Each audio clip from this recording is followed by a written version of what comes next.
The Ukraine situation has reportedly taken off over the weekend, and now it looks like the invasion is imminent because the US is hurrying to get all their people out of the Ukraine. I still think that a lot of this might be a big hoax here, but we'll see what's happening with that. So we'll talk about what's going on with that. Hillary Clinton is possibly caught with her hands in the cookie jar when it comes to hacking in Trump Tower and the White House. So we'll talk just a bit about what's happening there because, well, on that one, the mainstream news won't. And by the way, that's just the first half of the show. We've still got plenty more with that. TD Bank freezes account with $1.1 million to support the Canadian truckers as they do get ready to go start moving and rolling, and we'll see what's happening with that. And possibly, COVID could take a serious toll on your heart health a year after your recovery, according to one medical journal, but we'll talk just a bit about what's going on with that as well. It is going to be all this and a lot more because, man, oh man, was this a packed news cycle. So, you're just mad you can't date me. I am Jay Edgar, and this is Contemporary.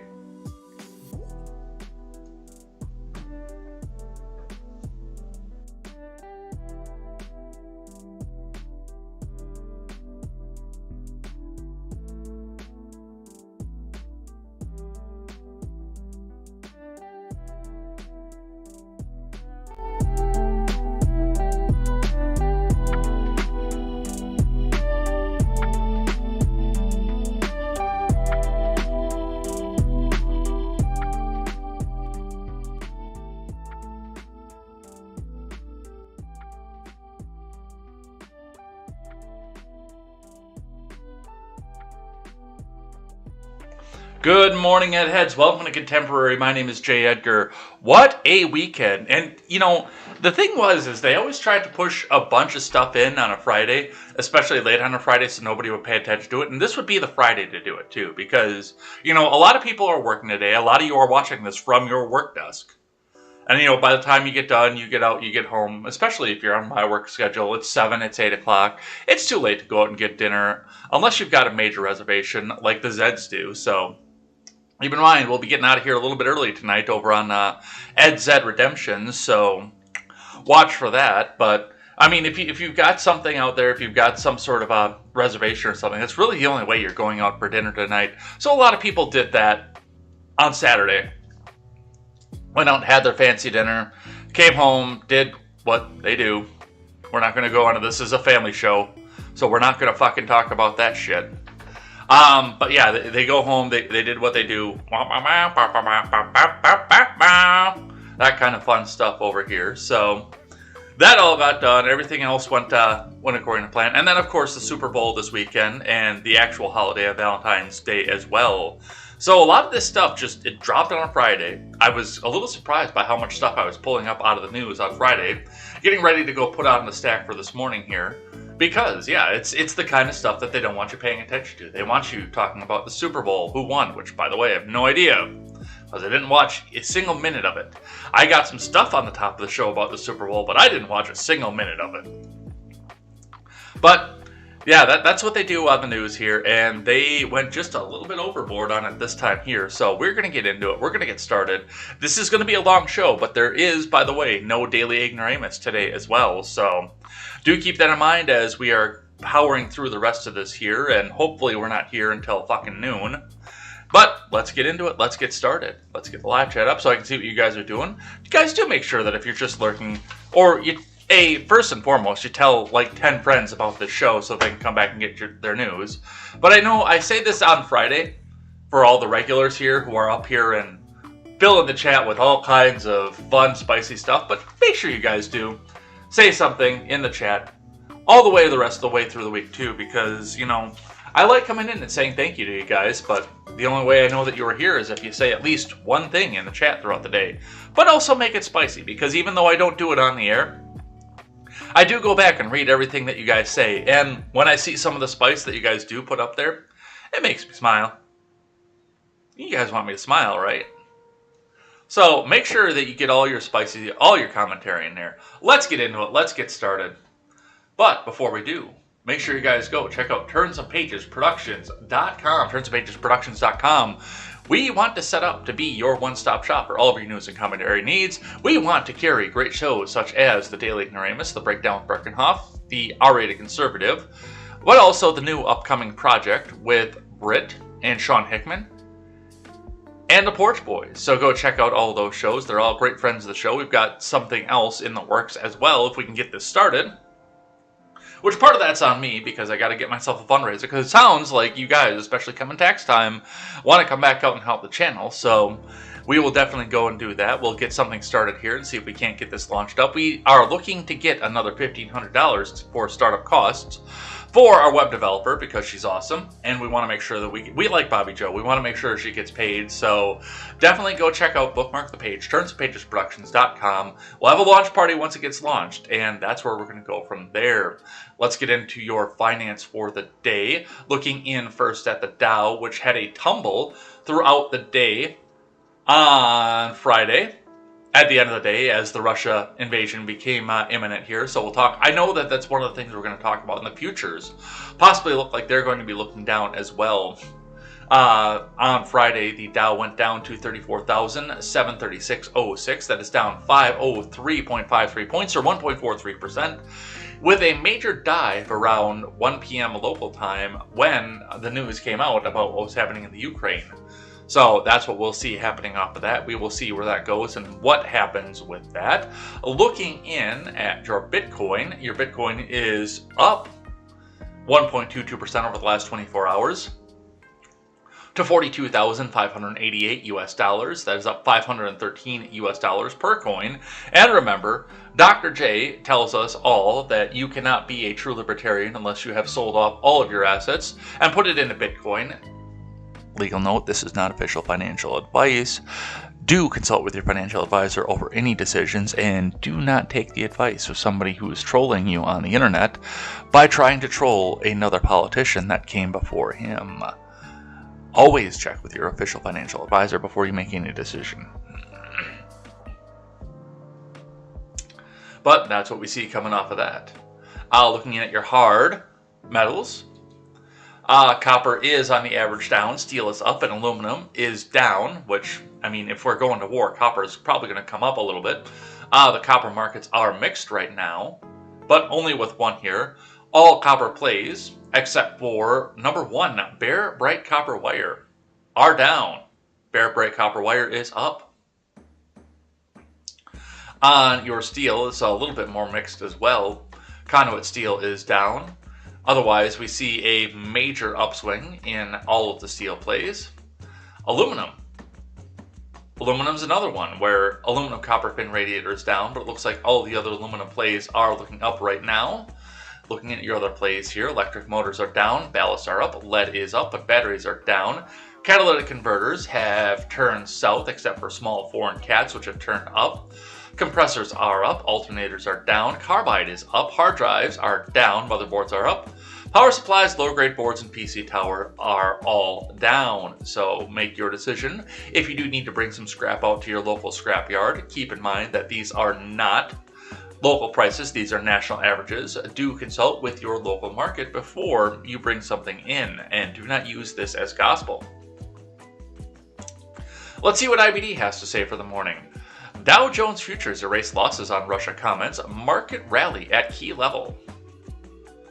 So the futures might be turning back up, at least somewhat here. This is from Ed Carson. Dow Jones Futures turned slightly higher early Monday, reversing from sharp overnight losses, along with the S&P 500 futures and NASDAQ futures, as Russia's foreign minister made some positive signals on the Ukraine crisis. The major indices last week reversed lower from key resistance to undercut key support, raising fresh concerns about the stock market rally. A hot inflation report and fears of an imminent Russian invasion of Ukraine spurred the stock market sell-off late in the week. The S&P 500 and NASDAQ futures suggest these indices will open well below their January 28th follow-through days. After briefly doing so on Friday, a close below what FTD low would be a bearish sign for the market rally. A sweet pair! 2 months for only $14! And go back to the top of the article to start over. On Russian news, early Monday, Russia Foreign Minister Sergei Lavrov said that while NATO responses on the Ukraine crisis are not satisfactory, he noted the U.S. response was somewhat constructive. He proposed to Russia President Vladimir Putin that talks continue, with Putin saying all right in response. So, well, everything I've got in the stack for that has changed. That's fine. We'll talk about what happened over the weekend still. On Saturday, President Biden warned Putin of a swift and severe cost for invading the Ukraine on a phone call. Both countries pulled diplomatic staff out of Ukraine. Russia is now conducting war games with Belarus through February 20th. A Ukrainian invasion possibly could follow, though. It's still possible Putin demobilizes. Russia-Ukraine news is likely to be in focus for stock, bond, and energy markets in the coming days. This is not a good time to be adding exposure. Still, Apple, Regeneron, United Health, Google parent Alphabet, and is that Oneok or Oniok? Is it the Oneaters? Our stocks near a buy point that boasts growth at reasonable price. Regeneron stock has a P/E ratio of just 8. Apple, United Health, and Google and Oniok have a PE ratios in the 20s, roughly in line with the S&P 500 index. I guess I don't know what a PE ratio is. We'll have to look. Off air, because we've got a lot of stuff to do. Let's see. For investors used to trading highly valued growth stocks, the new year has been painful. A rising rate environment pressures highly valued stocks, especially those that are unprofitable or have triple-digit price to earnings. Oh, there we go. There's your P/E, price to earning. Dutch Brothers, with a P/E ratio above 200, caught the eye of seemingly every growth investor last week. But Bros stock reversed sharply lower last week. Tesla has held up better than a lot of these names, but it's been struggling in 2022. Datadog bounced back last week on earnings, but that's a one-time pop, or will Datadog stock make further progress? AMD, while no longer exceptionally valued, still plunged 10% on Friday, leading a sell-off in chips and techs generally after hitting its 50-day line. On Wednesday, AMD finished just the week above its 200-day line. It's more than wiped out its February 2 pop on earnings. Tesla China sales and exports for January were solid, released as part of the industry data on China EV and overall auto sales. And once again, I did not watch the Super Bowl. I don't know what the commercials were like or anything like that, but reportedly from people who did watch it, I know that Audrey over on Twitter, who is a good follow that I enjoy over there, mentioned the fact that yes, I mean all the commercials were electric vehicle, electric vehicle, electric vehicle, electric vehicle. I don't know. I looked at the opening ceremonies. I said, nope. You're still lecturing. You're still being racialism. I don't want to do this. Tesla is on the IBD leaderboard. Google is on the IBD long-term leaders. And Dutch Brothers is on the IBD 50. Let's look at the futures. Dow futures rose 0.1% versus fair value after being down solidly overnight. S&P 500 futures edged up and NASDAQ 100 futures climbed 0.1%. Futures have been volatile in recent minutes on the Russia foreign minister's comments. The 10-year Treasury yield were a little changed at 1.96%, which is still massively high, by the way. Crude oil futures fell nearly 1% after being up nearly 2% overnight. Natural gas prices rose solidly. Remember, overnight action in Dow futures and elsewhere doesn't necessarily translate into actual trading in the next regular stock market session. So that's what we see coming up out of that. Let's grab one briefly from Seeking Alpha, and we'll start in with the big news of the day. NASDAQ, Dow, S&P 500 turned positive on Ukraine headlines. Stock index futures reversed course sharply and now point to a higher open on Monday. The prospect of Russia invading the Ukraine had kept futures under pressure, but buyers came in after Russia Foreign Minister Sergei Lavrov proposed continuing diplomatic measures, which Vladimir agreed with, according to Bloomberg. NASDAQ, S&P, and Dow were all up slightly. The S&P sectors are not mostly higher, led by industrial. Is that supposed to be now? It says here, the S&P sectors are mostly higher, led by industrials. I would say that would have to be now, because if the S&P is up, but the sectors are not mostly higher, because that's the other possibility, is it could be not mostly higher. But I'm going to say that's probably supposed to be now. The S&P sectors are now mostly higher, led by industrials. The Treasury yield curve is flattening more, with the 10-year yield up 1 basis point to 1.96%, and the 2-year basis yield up 3 basis points to 1.55%. Last week, 2-year Treasury yields increased an historic 21.4 BPS on Thursday, following CPI data, and 19 BPS on the week, minus 7.9 BPS Friday. Deutsche Bank's Jim Reed wrote, 10-year Treasury yields broke the 2.0 threshold for the first time since summer of 2019, hitting a peak of 2.06 before late Friday, minus 9.2 BPS on the day. Rally saw it close at 1.937 and only plus 0.29 BPS on the week. I don't know what it's basis points. Is that just basis points? I don't know. Crude oil is down 1% with WTI to close at $92 a barrel. Tensions over the Ukraine have pushed the oil price higher. UBS chief economist Paul Donovan wrote, markets are still reluctant to price in extreme scenarios. The impact of higher oil prices depends on how long it lasts. A short spike is economically negligible. Higher oil prices transfer money from oil consumers, bad for their growth, to oil producers, good for their growth. So that's going to affect your gas prices. That is something, and it's, especially if this is going to affect the price per barrel, you're going to start to see that and feel that up at the pump. $3.15 in Janesville right now, which is really, especially considering it was $2.85 at Christmas. So we will see what happens with that. We will see where that goes. Let's get into some of the big news of the day. Let's start just with this one here. We'll start with some Super Bowl stuff. So Occupy Democrats tweeted out 11 hours ago. Breaking! Rap superstar Eminem takes a knee during his Super Bowl halftime performance in support of black athletes like Colin Kaepernick, protesting police brutality, even though the NFL demands that he not do it. Retweet if you support Eminem's brave stand. And you know, I think of this, and I look back to what happened with Rogan. I look back at what's happened with several other people. Kimmel had to go back and do this. Kimmel actually had to sit down and cry and apologize. But a host of other people as well who have come back out here and had a controversy over something that they said in the past. However, briefly, you know, O'Reilly having to step down at Fox for comments that he made and things that he did. Several other, you know, people having to step down. Hell, a sitting senator having to resign because he honked somebody's boobs. I think he actually might have been on the chopping block for something else entirely, but that didn't make it to the mainstream news, and the honking of the boobs did. So I looked at this, and I quote tweeted out, and I said, well, just wait till you hear what he's had to say about women, rape, children, and almost every race. I think that he has said the N-word in a song at least once. I believe. I cannot quote that right now because I can't think of every song, but I think that he has said that in at least one song that went mainstream. I know that he said wigger. I know that he said that.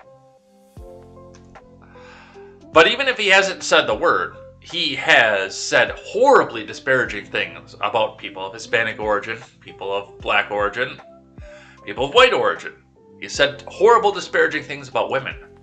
But, he's got the right politics. He said the orange man was bad. We don't have to cancel this one.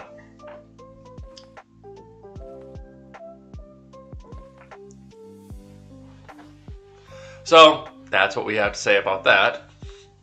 Let's grab one from The Blaze, talking a little bit about the Super Bowl and some of the mandates that go with this, because even though I didn't watch it, we've got some policy to go along with this, and it did happen in Los Angeles too, keep in mind.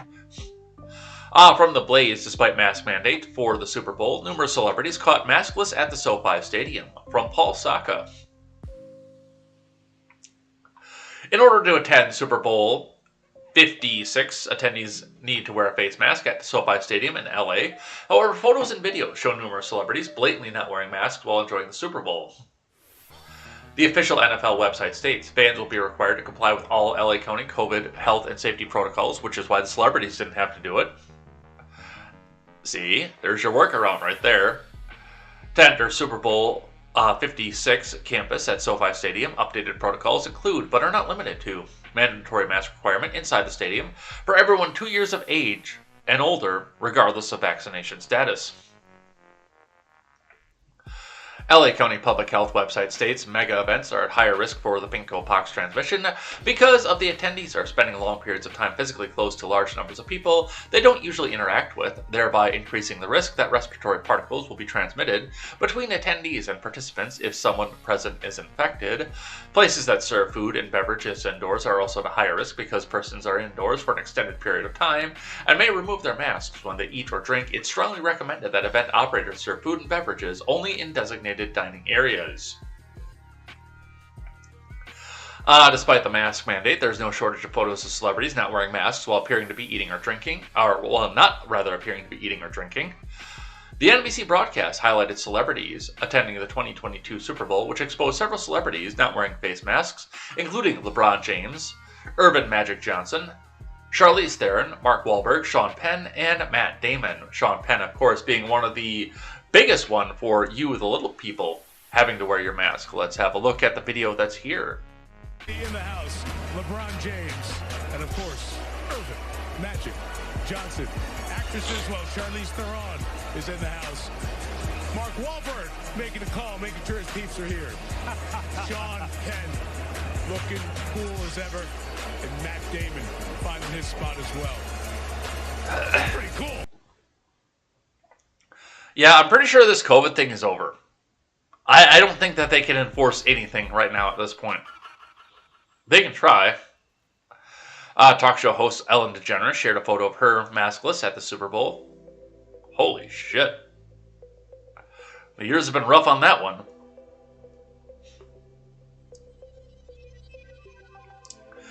Eric Garcetti, who previously said he held his breath to avoid catching the pinko pox while breaking mask mandates, was reportedly unmasked at the Super Bowl. I guess I don't know which one he is, but apparently one of those people is him. Cincinnati Mayor Aftab Purival in the house at SoFi Stadium, sporting a custom "I'm Black Owned" jacket. He's Cincinnati's 70th mayor. And there he is, not a mask in sight, not even trying at that point. Kanye.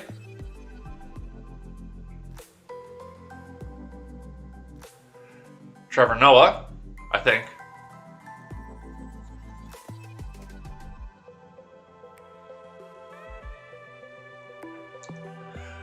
Look at all those masks. Look at all those face masks. But yeah, there you go. Yeah, they can't enforce this, nor do they care to. They can put it out and make it sound really pretty, but they can't do anything about this anymore. This one is over.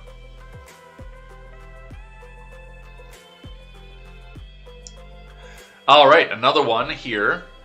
This one happened this actually happened on Thursday, I think. I think this was right around the time that the Hillary thing was going off here. Okay, let's just read what TechNox has to say. Senators, CIA has a secret program that collects American data. And it links you to a Washington Post article that we don't need to read because everybody, especially libertarians, because most of their candidates actually campaigned on ending this here. Everybody knows this already. It's called the Patriot Act. And I've been lobbying to get rid of the goddamn thing since I actually figured out what it was in 2006. I was all for it before I actually sat down, read it, and knew what it was, but I've been lobbying to get rid of this goddamn thing since 2006. We all know this already. This is not news. Everybody knows this. But they're still going to come back and tell you that this is breaking. This is huge news. Secret program that collects American data. Yeah, we know. All right. One last one before we get into the Ukrainian news for the day, because I feel that this bears mentioning. What was it? Goldenly put this up in the Discord for us. I think this bears mentioning just because we think about the fact right now that this is an election year. It's not a presidential election year, but that doesn't necessarily matter. Remember, BLM started in 2014 in a midterm year in Ferguson, Missouri. So I think this bears repeating because, I mean, if we do have to sit down and prepare ourselves for a summer of chaos, this might be one of the things that starts this back off here. USA Today writes, what the killing of Amir Locke says about anti-blackness and gun ownership in America. From India Yancy Bragg and Tammy Abdullah. And I'm pretty sure I know where they're going to go with this, because I've already seen a lot of the more progressive e-thoughts that I follow over on Instagram have already posted stuff about this up onto their stories as well. So I think I know where this is going to go. And of course it has to be in Minneapolis. Why are these people the sacrificial? Oh yeah, that's right. Because they have judges that'll just, and they'll go back and find juries that'll just go 12-0 on convicting. The police killing of Amir Locke seconds after he was awoken by a SWAT team in Minneapolis is yet another example of how black Americans who legally own guns end up dead because of their race in such a high-risk situation, his family's attorneys say. It's been long understood by experts that American gun rights cannot be separated from race, and they say the country's history of criminalizing blackness creates implicit biases against African Americans who are exercising their Second Amendment rights. Rights only matter if those around you, especially those who have power around you, recognize you as having rights, said Jennifer Carlson, an associate professor of sociology at the University of Arizona who examines gun politics, policing, and its intersection with race, gender, and violence. Locke, 22, who was a legal gun owner with no criminal record, according to his family. He died February 2nd. I'm sure that Candace Owens is already digging up his criminal record. After several Minneapolis police officers entered an apartment on a no-knock raid while executing a search for evidence in a homicide investigation, body camera video shows that he was shot less than 10 seconds after the SWAT team quietly opened the door with a key and then loudly began shouting commands. Locke was wrapped in a blanket and holding a gun, his finger off the trigger, when police startled him awake. Why? Why were you sleeping with a gun in your hand? Any gun owner looks at this case and has to know that they could have been Amir Locke, said family attorney Jeff Storms, but the fact that it's repeatedly black Americans who end up in this situation, it makes us wonder, why isn't it any American? While Minneapolis' interim police chief said the officer had to make a split-second decision after seeing the gun, advocates for Locke and his family attorney say the search was problematic from the start because no-knock warrants are widely considered dangerous and in some cities disproportionately target black residents. Meanwhile, as black gun ownership increases dramatically, experts say there's more work to be done to dismantle anti-black racism that can lead to fatal confrontations. So, I have a lot of questions about this. And I'm going to tell you right now, I know that there are people out there who say, I'm a tough guy, I know that I'm a dangerous man, that I'm a wanted man, and I always sleep with my hand on a gun under the pillow. I guess my first question here is, why are these people constantly sleeping on the couch? Do you not have a bed? Why are you constantly sleeping on the couch facing the front door? Breonna Taylor and this kid, Amir Locke. Go to bed! Get in your bed!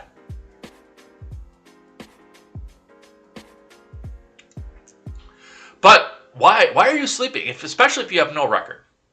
Why are you sleeping with a gun in your hand? Because it says specifically that they startled him awake. Now, the narrative that's given out in this story, I'm going to tell you, probably isn't what actually happened. 9 times out of 10, the narrative that happened in this story is not what actually happened. Now, if he'd already been awake, if he'd heard banging and something, and somebody had said that he'd gone out to the drawer in the nightstand to go get his gun, and hadn't been sleeping with his hand around it wrapped in a blanket, I actually might believe you. But, I mean, just reading some of the narrative off of this, it's just, you tried too hard to make this into a thing. So this, I mean, to me, this either sounds like this is a staged setup because they want to come back and start screaming BLM coming into an election year, or there is something else going on that they're not telling us in the story. What's going to happen with this, I don't know, but on face value, I can tell you, no, this didn't happen. The way that they're saying it happened. So that's what we see coming off of that. All right, let's talk about Russia and the Ukraine. And we have a lot to go over with this, all the way down to this tweet right here, right before we get to the New York Times, a former newspaper. Tweeting from Ali Rogan, Big Ukraine News, Nick Shifrin reports the U.S. believes Russian President Vladimir Putin, has decided to invade the Ukraine and communicated those plans to the Russian military. And that was because this was on February 11th, which was Friday. At 12:20 p.m. at noon, which is, by the way, right before we started to see the stocks go back and slide. And this was the narrative going into the weekend, that he's going to do it. He's going to go back and invade. What evidence they had off of this, I don't know, and I still don't believe it. I still believe a lot of this is the Biden admin, Ron Klain, and all the people that are operating at the pleasure of Ron Klain, poking Russia with the stick and saying, "Come on, do a World War III, come on, we need to win this midterm."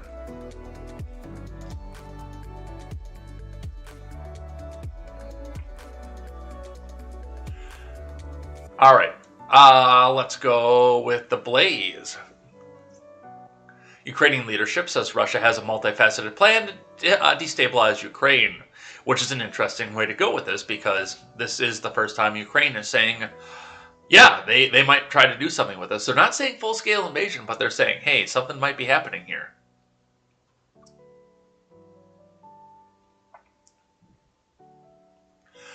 Ukrainian officials believe that Russia is more likely to pursue a destabilization campaign than launch a large-scale invasion. Alexei Danilov, Ukrainian President, Volodymyr Zelensky's top national security advisor, said the number one task for Russia is to undermine us from the inside. Which, given what they're doing over on the eastern Ukraine, and the fact that a lot of that region is filled with Russia-sympathetic Ukrainians, that actually would make sense, I believe. The Wall Street Journal reports that in a recent interview, Danilov said that a military invasion could be too costly for Russia given the size of the Ukraine's army and the Ukrainian people's will to fight. He also said that the West constantly pressuring Russia will cause the Russian leadership to pursue alternative forms of warfare instead of conventional invasion. Danilov believes that the Russians will pursue a series of intense cyber attacks, disinformation campaigns, and will apply economic pressure to foment discontent among the Ukrainian public. He said it will be very difficult for them to achieve their aims by military means. I think impossible. They have multifaceted plans to destabilize domestic situation on territory of our country. That is number one task for them. I forgot, I'm reading a quote from a Ukrainian dude. Russian leadership continues to deny that it has any plans to invade or cause harm to the Ukraine. They argue that the Western countries are ignoring their security concerns by working to integrate Russia's neighboring countries into NATO and the European Union. As NATO and the EU continue to grow their ranks, Russia grows increasingly frustrated. Russian leadership perceives these growing coalitions as an explicit threat to their country's sovereignty. In early February, Putin said, "We didn't see adequate response to key concerns." In 2014, Russia invaded parts of Ukraine, according to the Wall Street Journal, has employed a variety of tactics to try and sap the country's resources and will to fight. Russia's destabilization efforts in Ukraine over the past years have had mixed results. The Kremlin is in communication with and supports Russian nationalists. Ukrainian separatists at the eastern regions of Ukraine. It uses these proxies to disrupt the daily operations of the Ukrainian military and cause chaos in the daily lives of the region's inhabitants. You know, you could come back and solve this really, really quick if you just let all the sympathetic people to Russia move out to Russia. We can maybe have an argument over the territory because a lot of them, and I understand, especially if a lot of them are millennials, because the millennials seem to never want to leave their homes and their hometowns. I don't know why. I got out as quick as I fucking could. Oh, hey, I graduated high school. See ya.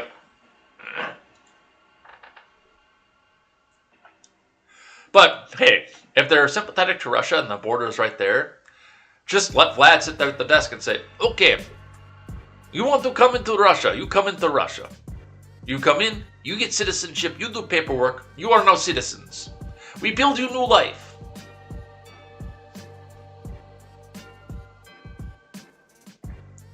But this is a shift in tone from the Ukrainian leadership. Again, they're not coming out and saying that there's going to be an invasion. They're saying that they do want to have political chaos and strife. All right, from ABC. Biden and Putin to speak as U.S. says Russia could invade Ukraine during the Olympics. So this is one that has already happened. This is one for Friday. We're not going to spend a lot of time into this because they have spoken already. The U.S. issued a stark new warning Friday that a Russian invasion of the Ukraine could begin during the Olympics. We can't pinpoint the day, and we can't pinpoint the hour, but what we can say is that there's a credible prospect that a Russian military action would take place before the end of the Olympics. National Security Advisor Jake Sullivan told reporters at the White House the Winter Olympics, which are ongoing in Beijing, are scheduled to end on February 20th, 6 more days. Anthony Blinken, speaking in Melbourne, Australia, earlier Friday, shared the same message. As we said before, we're in a window where an invasion could begin at any time. To be clear, that includes during the Olympics. Sullivan said the U.S. cannot say whether the Russian President, Vladimir Putin, had actually made a decision to invade. But he said the situation has grown so dire that the Americans in Ukraine should leave immediately, or at least in the next 24 to 48 hours. We don't know exactly what is going to happen, Sullivan said, but the risk is now high enough and the threat is now immediate enough that this is what prudence demands. Well, let's listen to Jake Sullivan and see what he has to say. We continue to see signs of Russian escalation, including new forces arriving at the Ukrainian border. As we've said before, we are in the window when an invasion could begin at any time, should Vladimir Putin decide to order it. I will not comment on the details of our intelligence information, but I do want to be clear. It could begin during the Olympics, despite a lot of speculation that it would only happen after the Olympics. As we've said before, we are ready either way. We are ready to continue results-oriented diplomacy that addresses the security concerns of the United States, Russia, and Europe, consistent with our values and with the principle of reciprocity. We've continued to make that clear to Russia in close coordination with our European allies and partners. We are also ready to respond decisively alongside those allies and partners should Russia choose to take military action. Our response would include severe economic sanctions, with similar packages imposed by the European Union, the United Kingdom, Canada, and other countries. It would also include changes to NATO and American force posture along the eastern flank of NATO. And it would include continued support to Ukraine. So what we're hearing here off of this is the fact that, oh, well, we have unnamed sources. And this is, now I understand the intelligence game. I've read a lot of Clancy. I was fascinated with the CIA when I was a kid.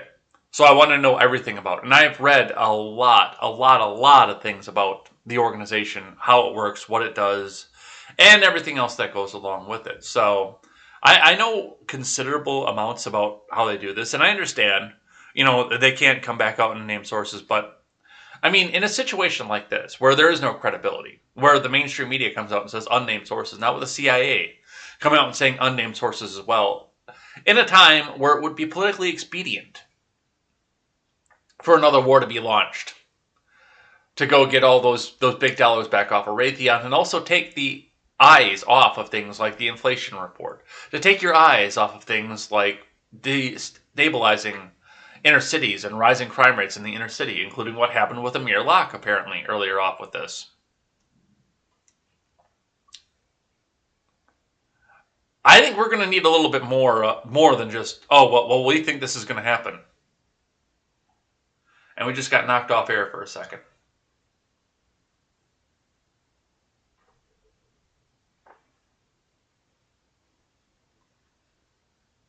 All right, we got knocked off air for a second here, so we're back on. I'm not sure what happened there. I just looked around, saw that the chat disconnected, and we're back up. So let's go on with what we have going on here. All right, from CNN.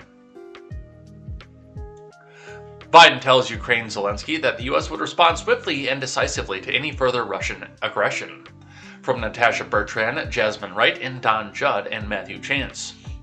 Because apparently it takes 4 people to write a single article over at CNN. President Biden told Ukrainian President Volodymyr Zelensky in a roughly hour-long call on Sunday that the U.S. would respond swiftly and decisively if Russia takes further steps towards invasion, according to a White House readout of the call. The call came amid U.S. warnings that a Russian invasion of Ukraine could happen as soon as this week. President Biden made clear that the U.S. would respond swiftly and decisively, together with its allies and partners, to any further Russia aggression against the Ukraine. The two leaders agreed on the importance of continuing to pursue diplomacy and deterrence in response to Russia's military buildup on Ukraine's border, according to the White House readout. Which is funny, because I was under the understanding that this was supposed to happen before Christmas. This was supposed to happen on Thanksgiving week. And here we are, it's Valentine's Day, which means that it has been 3 months since this was supposed to happen next week.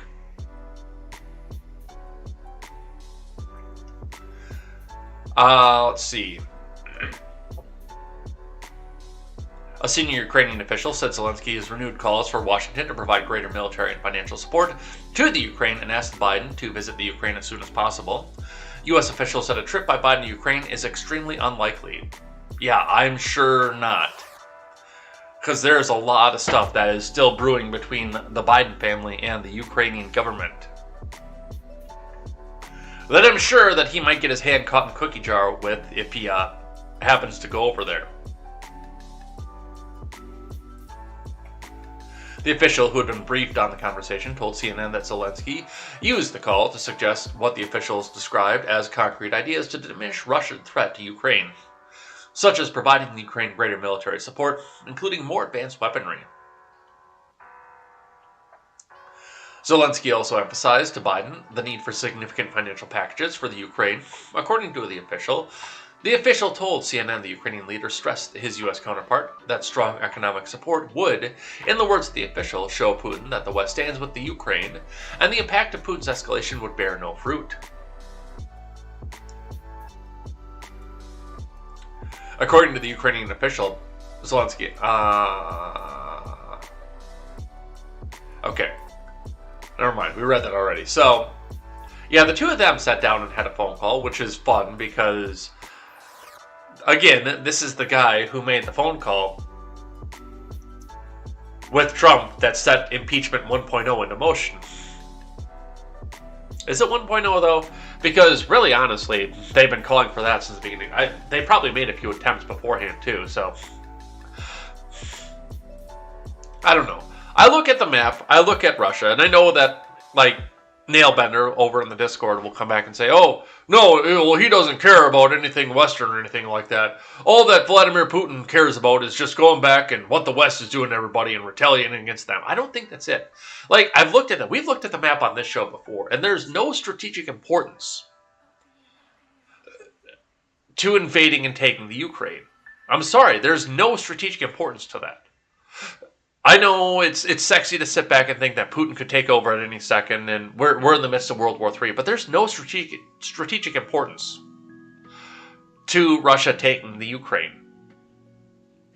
Not even the warm water port. You can't sell me on that one either. Because you're still beholden to Turkey if you go into the Black Sea. which is a NATO member. So there is definitely something else going on with this.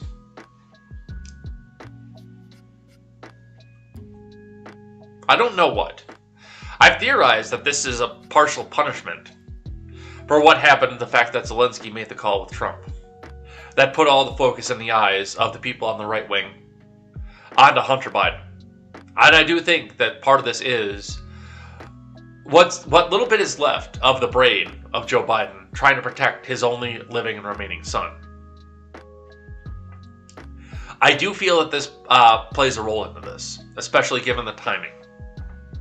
But we'll see what happens with that and where that goes.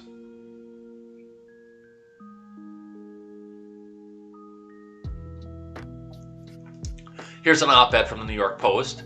Team Biden's alarmism only hurting, not helping the crisis in the Ukraine. From Vladislav Davidson.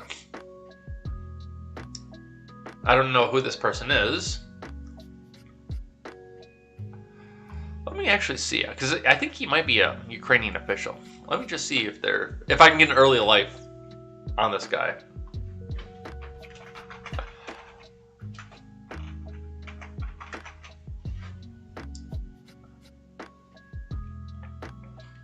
There he is on Twitter.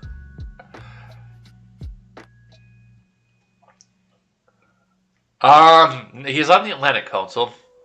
So he is a writer, but it does look like, okay, he's European too, so he's got a little bit of idea of where this goes. All right, let's see what he has to say, though.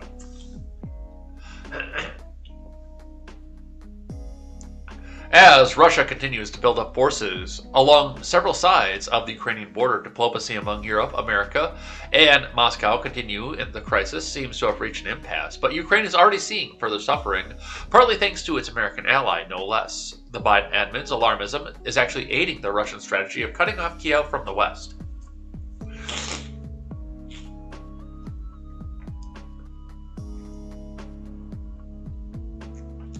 Russia has assembled a force of at least 130,000 troops and threatens to escalate the 8-year conflict. The Russian army units stationed within Belarus are in the midst of maneuvers and war games, and Russian warships have been positioned off the Ukrainian coasts. Ukraine is as close to a return to a full-scale war as it has been since February 2015, signing of the Minsk II Accords. The diplomatic crisis has been building for months as Vladimir Putin has acted to see how much pressure Kiev and the West are capable of withstanding. The situation now threatens to turn into a full-on military crisis as Moscow attempts to push Kiev into implementing the unpalatable and unpopular Minsk II. Putin is openly frustrated and sees the Ukrainians as further away from Kremlin domination than ever before. He has also demanded hard guarantees that Kiev will never join NATO. While the situation is stable, it is also deteriorating and becomes even more tense as the Organization for Security and Cooperation in Europe observers just pulled out of eastern Ukraine. The Brandon administration, meanwhile, is very much afraid of being seen as being bad at foreign policy, while repeating its catastrophic failure with the Afghan pullout last year.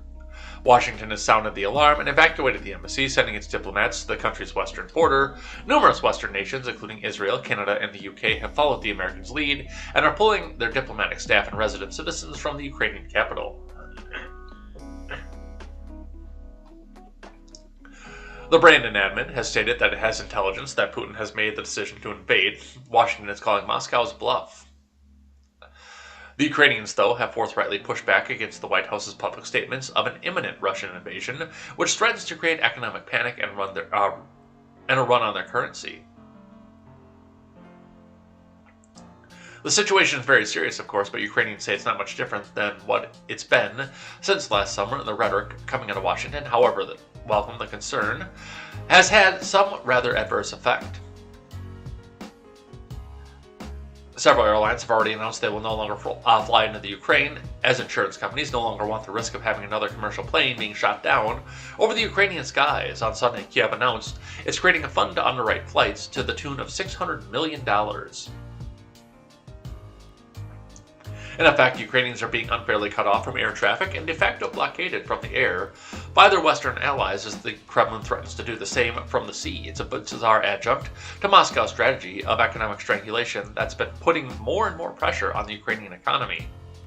Numerous Ukrainian politicians have told me that they somewhat see the heated rhetoric as part of the well-intentioned but significantly counterproductive White House strategy to scare both sides into making a deal. I don't think that's what they want to do, though.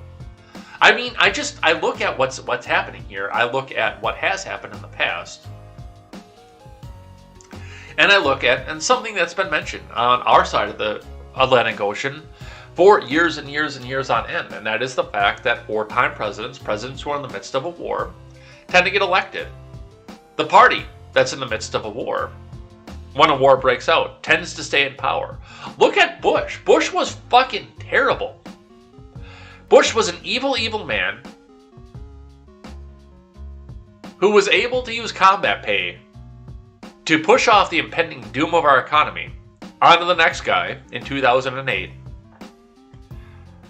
Racked up billions and trillions of dollars on the credit card for a war that we didn't need to be in, but because of the patriotism and the war that we were in, he got reelected. Bush is a terrible human being, and nobody with the last name Bush, and yes, that includes Corey, by the way, should ever be with politics again anywhere, not even a dog catcher.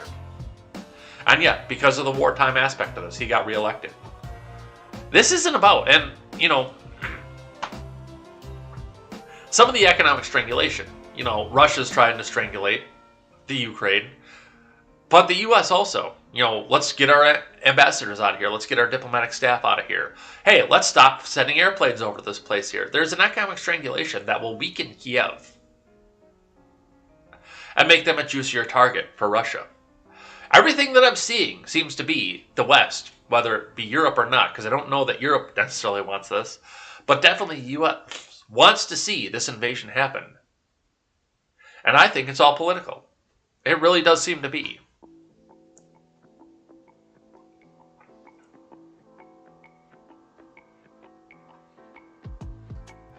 Alright.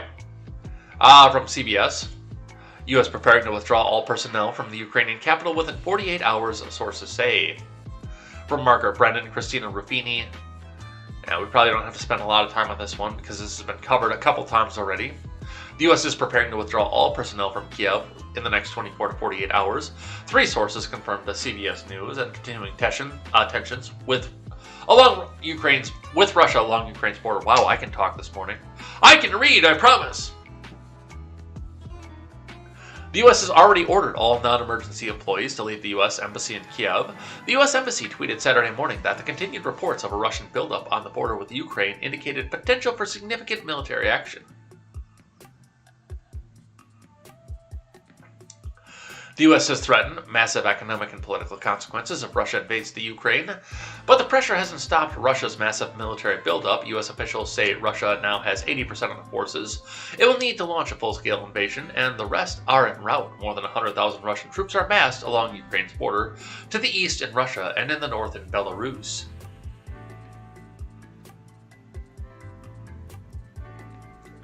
National Security Advisor Sullivan warned Sunday morning on Face the Nation that Russian President Vladimir Putin could give the order for an invasion essentially at any time. Yes, we listened to him already. So they're gearing up here. Get out of the embassy. Let's get some troops nearby just in case we need to go back to war because Ukraine is so important to our diplomatic strategy. Let's grab one from Fox. National Security Advisor Sullivan describes what Russian invasion of the Ukraine would likely look like. Jake Sullivan on Sunday said he cannot know for sure what would happen in the Ukraine, but described how a potential Russian invasion would play out if it were to happen. I believe that is this one. Yes. So, during an interview on State of the Union, Sullivan continued by predicting there would be an onslaught of ground forces moving across the Ukrainian frontier following the bomb attacks if they occur, adding civilians could get caught in the crossfire if this invasion takes place. And Raytheon CEO just went back and touched himself. Let's listen to what Sullivan had to say again.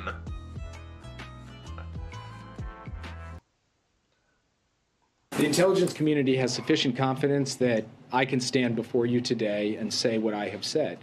which is that there is a distinct possibility that Vladimir Putin would order a military action, an invasion of Ukraine, in this window, in this time period. And that could include the time period before February 20th, before the Beijing Olympics have been completed. And so they believe that everything I have just said is well grounded in both what they are seeing on the ground and what they are picking up through all of their various sources. Now, to your question about what type of action it would be, we've been clear that it could take a range of different forms, but I want to be equally clear that one of those forms is a rapid assault on the city of Kyiv. That is a possible line of attack, course of action that the Russian forces could choose to take. They could also choose to move in other parts of Ukraine as well. The last point that I would make, and I know this has been the subject of a fair amount of back and forth between the administration and the press over the course of the past week, we are firmly convinced that the Russians, should they decide to move forward with an invasion, are looking hard at the creation of a pretext, a false flag operation, something that they generate and try to blame on the Ukrainians as a trigger for military action. And we are calling that out publicly because we do believe that if Russia chooses to do that, they should be held to account. The world should not believe that a false flag operation that they conducted is a legitimate casus belli for going into Ukraine. Yes.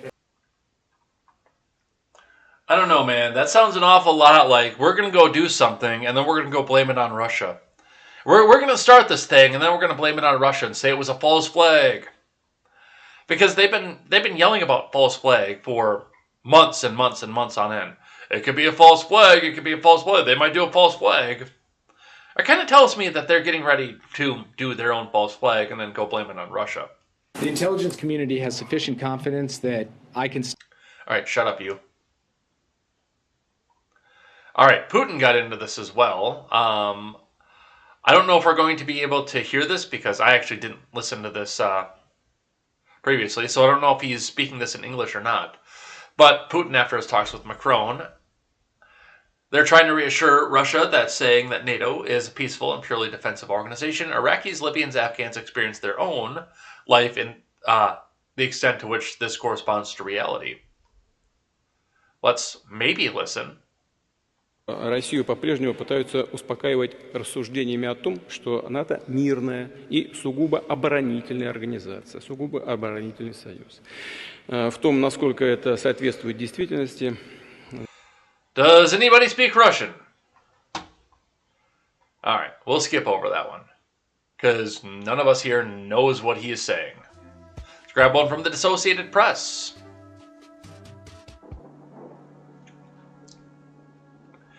Denmark may allow U.S. troops on its soil, pact in the works. Denmark says it will begin negotiations on a new defense cooperation agreement that the U.S. may include allowing American troops and military equipment to be stationed on Danish soil in reversal of a decades-old policy.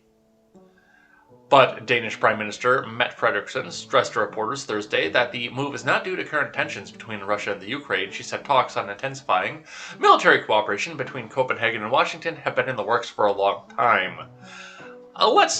Because again, I'm a little bit rusty on my European geography, but let's go have a look at where Denmark is in relation to this thing. European map is what we're going to Google.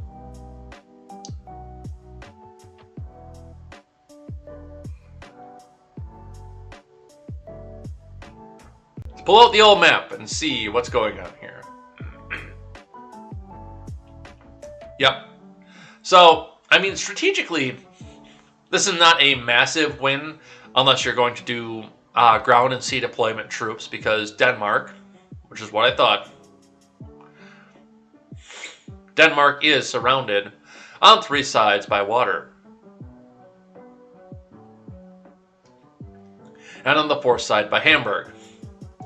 So, I mean, yes, as a transportation hub, I could see that bring people in by a ship, by submarine, or even somewhat by aircraft too. But yeah, strategically, this is not a top-level way to get troops quickly to the Ukraine, if we need to get troops quickly to the Ukraine.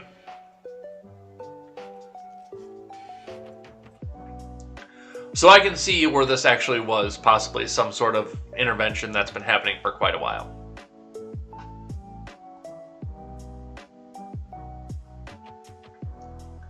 The potential for new Danish-American defense cooperation deals a breakthrough after many decades of a policy against allowing foreign troops to be stationed on Danish soil, she told Danish media. An increased American commitment here in Denmark will improve the access of the United States to the European continent, Fredrickson said, as quoted by Danish public broadcaster DR. Danish Defense Minister Morten Bodskov told reporters that no American military bases would be established in Denmark, and he declined to comment on where U.S. troops would be placed in the country. Danish broadcaster TV2 said the Danish government is seeking to strike a similar kind of defense deal with Washington as neighboring Norway did in May of 2021. Both Scandinavian countries are staunch NATO allies of the U.S. So, again, strategically, if your concern is what's going to go on in the Donetsk region, over on eastern Ukraine, Denmark is not going to be your first choice, especially when you have bases in Poland and Germany and Czechia and Slovakia and Austria and Slovenia and... Man, we have a presence in a lot of countries, don't we? With free and clear airspace. But we'll see what happens with that and where that goes. Lastly, before we get out of here, we couldn't leave this topic, especially with my crush on the great Coconut Mommy, without listening to the wonderful tan-skin surfer girl Coconut Mommy herself. Talking with Tucker, talking about the neocons and warmongers, Tulsi Gabbard tweets out, "The neocons and warmongers have spent years stoking the new Cold War with Russia, and have now brought us to the brink in Ukraine. This serves as their own interests and lines the pockets of the military-industrial complex with $1 trillion. Let's not be sheep." Let's listen to her, and yes, I regret every time we have to listen to Tucker on this channel, but let's listen to Tulsi and Tucker. What we have is, unfortunately, Democrats, Republicans, the mainstream media, the Washington elite, essentially in the pocket of the military-industrial complex. And rather than looking out for what's in the best interests of the American people, our national security, our country, they see dollar signs when they look at Ukraine. They see how they can line their pockets, how they can, look tough, how they can posture themselves in a position where they personally or politically or financially benefit, rather than actually thinking about what are the costs and consequences of these actions and who pays the price. It's the American people and, frankly, the people of Ukraine. So my guess is that some of the people pushing for war don't actually want a real war with Russia. It would tank our economy in a second, for one thing, and they'd be held responsible. My concern is they're so inept, they so lack fine motor skills, that they're going to talk themselves into getting us into a war inadvertently. They've got a long track record of ineptitude. Are you worried about that? I'm deeply concerned about that, because that's very much the direction that we are headed. Tucker, I look back to early 2017, when then President Trump said, hey, it would be good if we got along with Russia. You remember the reaction to that. Everyone from, Democratic leaders, Republican leaders, people in the mainstream media, they said absolutely no way. There were people in Trump's own administration, warmongers like John Bolton, Nikki Haley, Mike Pompeo, who outright rejected it and went on their own agenda. And we're seeing the results of this now. We're seeing the result of how we have continued to have these warmongers escalating tensions, putting us in this disastrous position today, leaving us, the American people, with frankly, the responsibility to stand up and say, we will not accept this. We will not be sheep, allowing these warmongers in Washington to lead us down this very, very dangerous and costly path. I'll never. So, and I see why the LP people like her so much, because, well, she says anti-war things, but she's still a full-on anti-gun and full-on communist woman, so do keep that in mind. before we sit down and worship her. But, you know, we on this channel, when people say the right thing, we congratulate them. We pat them on the back and say good job when they do good things. And we excoriate them. And unfortunately, the ratio is a lot more to excoriate than it is to pat on the back. We excoriate them when they say stupid shit. But Tulsi, I mean, where's the lie? This isn't about, and Tucker even there, well, this would take our economy in a second if we went over into, if we attacked Russia, if we got into war with Russia. Yeah, but they don't care. The people who are going to make money off Raytheon, they don't give a fuck whether we tank the economy or not. Or, well, we'll have just like we had with the Iraqi invasion, we will have a segment where combat pay starts to come home and holds up some of the U.S. economy based on that. But, I mean, as far as we go along with this, yeah, I would probably. But they don't care about tanking the economy. They don't care about what happens to you or me. They care about what is going to go in their pockets, just like Tulsi said. So,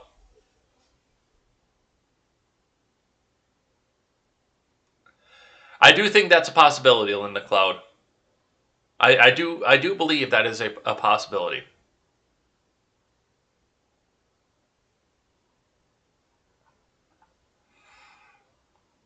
All right, let's keep going. Let's throw some music back up here.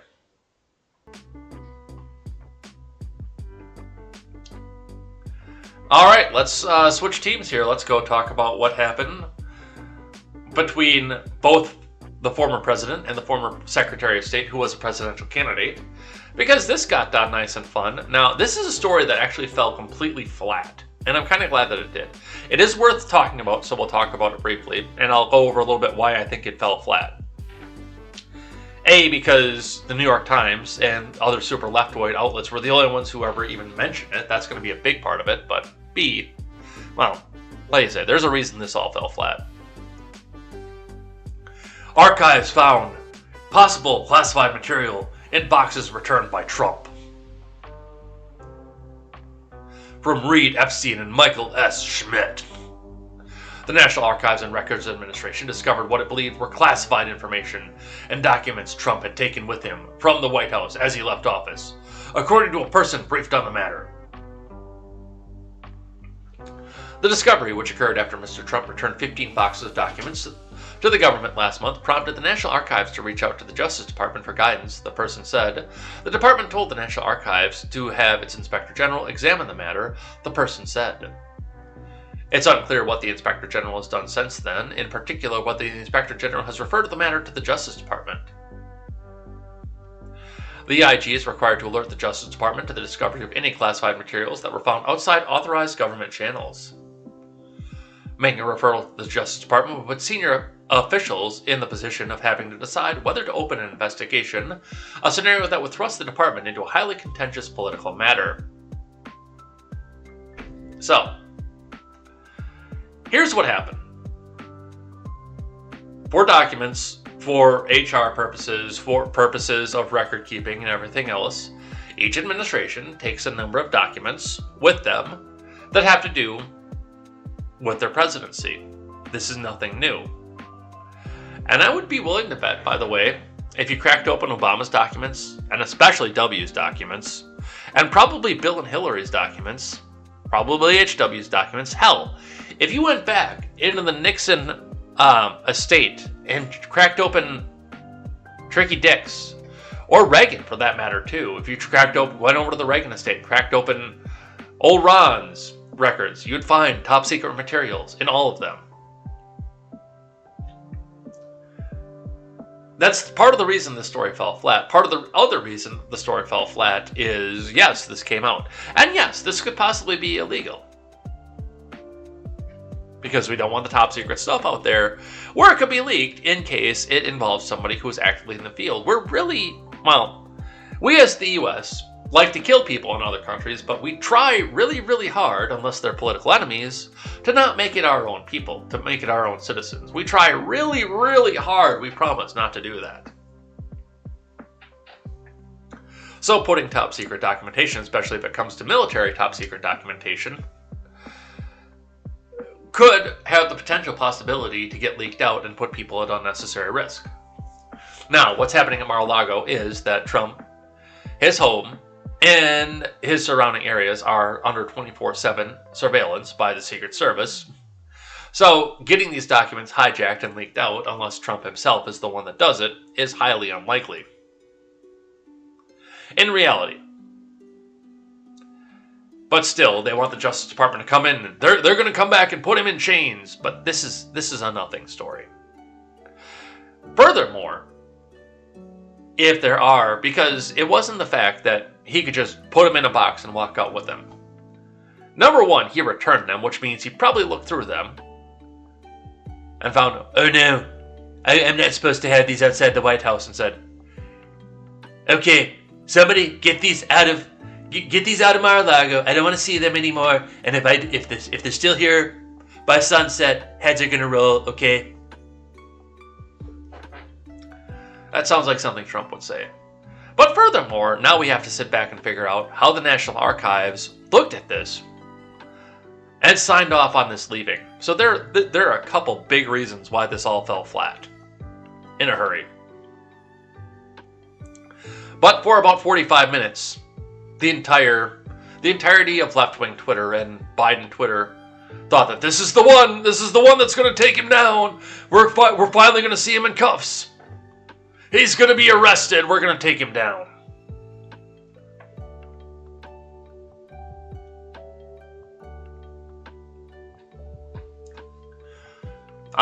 Let's talk a little bit more about this. Hillary Clinton jabs at Trump's record-keeping controversy, from Shauna Mizell. Hillary Clinton jokingly jabbed at the former president in a tweet and mid reports that he periodically flushed papers down the toilet at the White House residence. Just in time for Galentine's Day, and the news that Trump was flushing documents down the White House toilets, Clinton, the 2016 Democratic presidential candidate and former Secretary of State, tweeted promoting the new hat that reads, "But her emails!" Our nonprofit organization, Onward Together, is selling that hat as part of a fundraising effort. Her mentions of Galentine's Day in the tweet is a nod to NBC television series Parks and Rec, which popularized the term.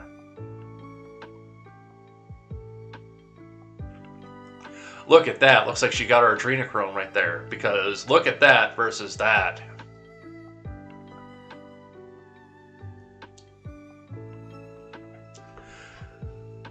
Clinton's tweet comes after reports this week that then-President Trump would often tear up documents, drafts, and memos after reading them. The revelation of Trump's toilet flushing habit was first revealed Thursday by Maggie Haberman, a New York Times former newspaper journalist and author of the forthcoming book Confidence Man about Trump. Trump has denied the toilet flushing allegations as categorically untrue. The hat Clinton promoted in the tweet references her use of a personal email account on a private server during her tenure as Secretary of State under the Obama administration. The FBI investigated the matter, and then FBI Director James Comey said in 2016 that Clinton was extremely careless but ultimately determined she should not be charged. The email controversy prompted an internal State Department investigation that found Clinton didn't deliberately mishandle classified information. Right, smashing a hard drive with a hammer is not deliberately mishandling classified information.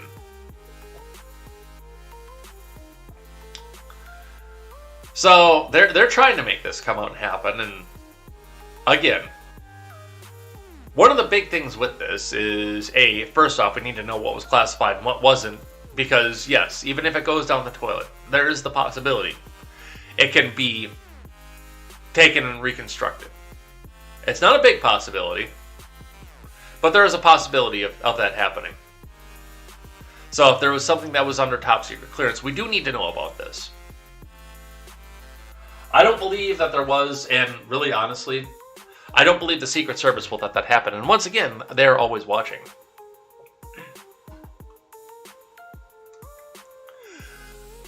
And as mentioned, because like I said, for 20 minutes, that was the biggest story. Democrats in a fury as Trump docs revived trauma of Clinton emails. From Max Greenwood and Amy Parnas. Hashtag, I'm still with her.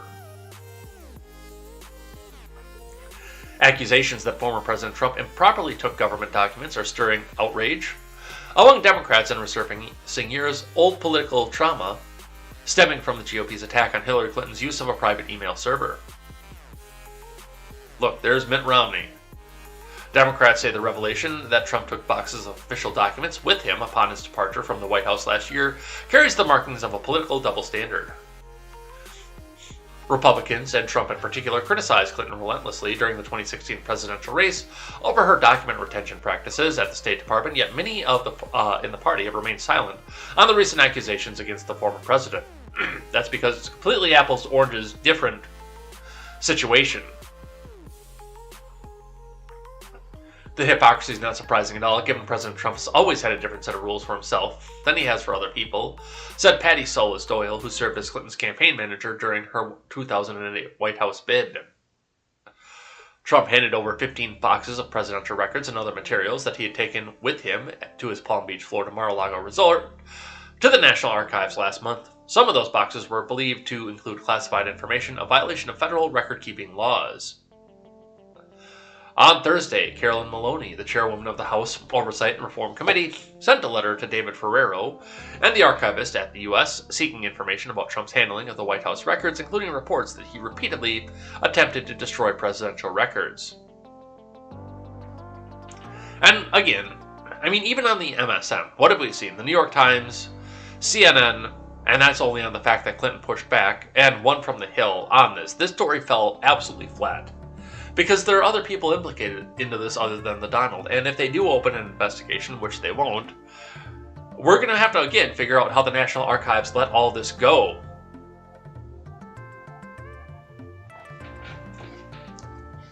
So, there's a lot of stuff moving here, but this also may be a major distraction. Which one do I want to do first? We're going to do this one from Yahoo News first. Because, over the weekend as well, Yahoo News via Fox News, Durham motion alleges Trump Tower wiretapping, Mark Levine discovered in 2017, real insurrection. From Emma Colton. Fox News host Mark Levine has been slammed over the last 5 years by the media for ostensibly promulgating a conspiracy theory that Trump was being spied on ahead of the 2016 presidential election. A filing from special counsel John Durham might now vindicate him. In 2017 headlines such as the LA Times, how the phony conspiracy theory over wiretapping caught fire, CNN's birth of a conspiracy theory, how Trump's wiretap claim got started, and the Washington Post's Where Democracy Goes to Die in Darkness, Mark Levine inspired Trump's wiretapping conspiracy theory, now he is turning on the president, flooded the news cycle. Levine was blamed by the media for sparking the conspiracy theory that Trump was spied on, which was soon followed by Trump saying McCarthyism was playing out in real time. How many phone calls of Donald Trump, if any, have been intercepted by the admin and recorded by the Obama administration, Levine said on his radio show on March 2nd of 2017, "This, ladies and gentlemen, is the real scandal." Levine held up fingerprints from articles published by the New York Times, a former newspaper, and the Washington Post, Where Democracy Goes to Die in Darkness, as evidence of the spying, citing the stories that the Obama admin scrambled to spread information about Russian efforts to undermine the presidential election and about possible contacts between the associates of President-elect Donald Trump and the Russians.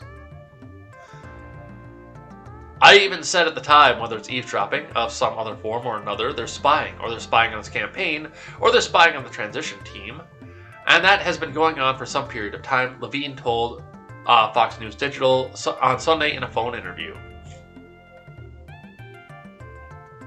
So this is all actually commentary on what happened, without actually telling us what happened here, so let's read from The Blaze then instead. From The Blaze, new report by Durham definitively shows Hillary Clinton funded the Russia collusion hoax.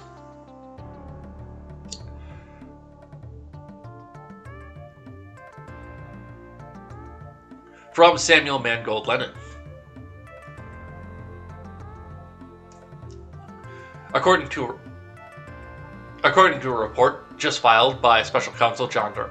Dude, I looked over here, and when I hear it's already official, which is not what Randy said, but it was close enough to what he said out of the corner of my eye. When I see it's it's official, given the fact that we have the tensions with Russia, and I could be wrong about that, I'm just waiting to see in the live chat, it's breaking that Russia just invaded. I don't think it's going to happen, but, you know, we could turn the show on a dime. Especially when I saw Olympics, or something that looked like Olympics in there. It turned out to be Obama. Corner of the eye.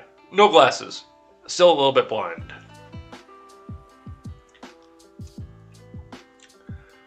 According to a report just filed by Special Counsel John Durham, lawyers for Hillary Clinton's 2016 presidential campaign paid a tech company to infiltrate servers belonging to Trump Tower and the White House in order to fabricate the narrative connecting Trump to Russia. Durham's filings focuses on a potential conflict of interest related to the representation of Michael Sussman, a former lawyer for the Clinton campaign. Sussman's been charged with making false statements to a federal agent. He has pleaded not guilty. The indictment against Sussman alleges that he told then FBI General Counsel James Baker less than 2 months before the 2016 presidential election that he was not working for any client when he requested a meeting in which he provided with the FBI with purported data and white papers that allegedly demonstrated a covert communications channel between the Trump Organization and the Kremlin connected to Alpha Bank. In a section of Durham's filing titled Factual Background, it's revealed that Sussman had assembled and conveyed allegations to the FBI on behalf of at least 2 specific clients, including Tech Executive and a U.S.-based Internet Company One, and Tech Executive One, and the Clinton campaign.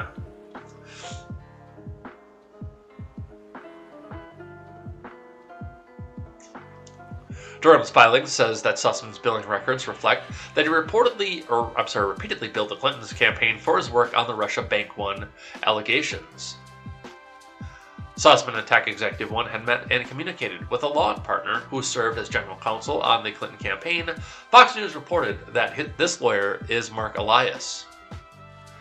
Per Durham in 2016, Tech Executive One worked with Sussman, an American investigative law firm, and several cyber researchers and employees at multiple internet companies to assemble the purported data and white papers.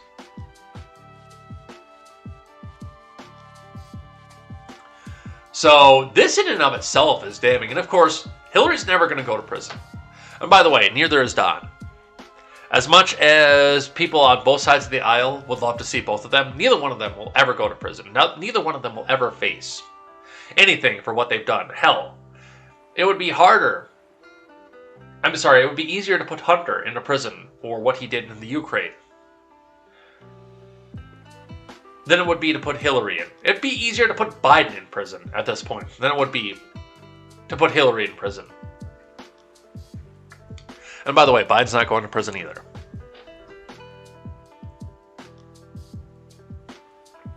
But I mean, looking at what Levine had to say, I want to read just a little bit further off of this. No, that's not what I want.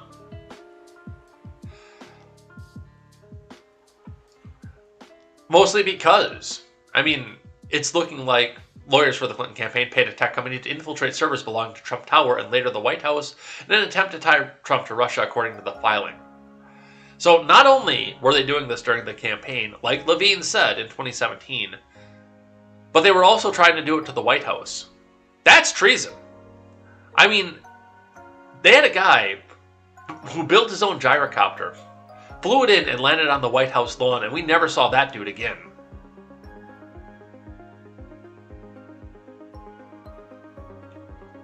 So, we have a lot of stuff.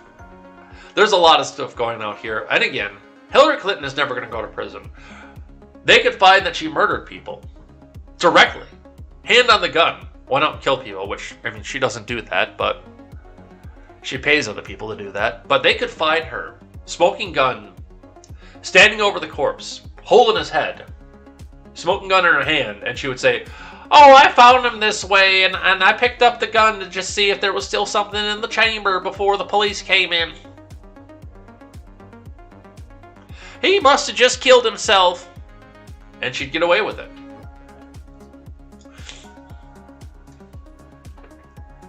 So that's what we see coming off of this. Definitely something to watch and something to see as we go along and as we go into the end of the next campaign season, especially if Donald Trump runs again, because it does appear that all the allegations that we had against his political opponents wound up being true. And I'm sure that if we dug a little bit more into the 2020 election, which was completely free, fair, and nothing bad happened, Don't say anything bad happened. There was no fraud, you bigot.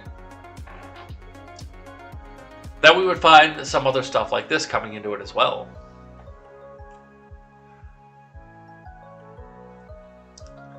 From Fox News, Hillary Clinton 2016 tweets pushed now debunk claim of Trump's use of covert server linked to Russia. From Brooke Singman, unearthed Hillary tweets from days before the 2016 election show the candidate pushing now debunked information that Trump was using a covert server linking him to Russia.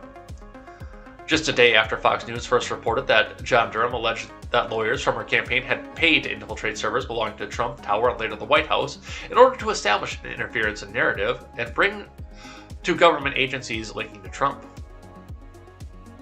Linking Trump to Russia.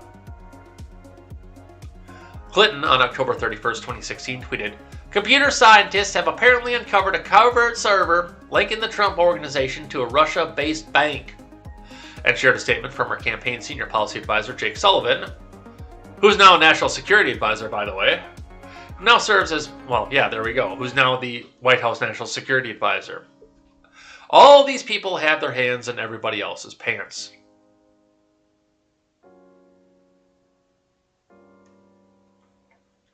So, again, nothing is going to come out of this, except for the fact that we now know, and it's going to make it harder for them to do this again in future campaigns. They're going to do it, but they're going to have to work harder at it. All right, let's shift gears here. Let's talk about Canada. From Insider, TD Bank freezes 2 personal accounts that had $1.1 million paid into them to support the Canadian trucker protests. From Sam Tabarati.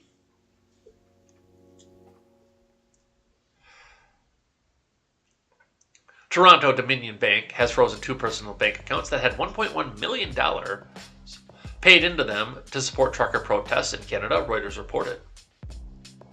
The protests have been ongoing since January 22nd, with members of the Freedom Convoy gathering across Canada in opposition to the country's vaccine mandates for cross-border drivers. Early on Friday, a judge ordered the protesters to end a blockade at the Ambassador Bridge over the border between US and Canada. According to a spokesperson, TD Bank appealed to the Ontario Superior Court Justice to take the funds with the intention of returning them to the donors who have requested refunds, but whose entitlement to a refund cannot be determined by TD per Reuters.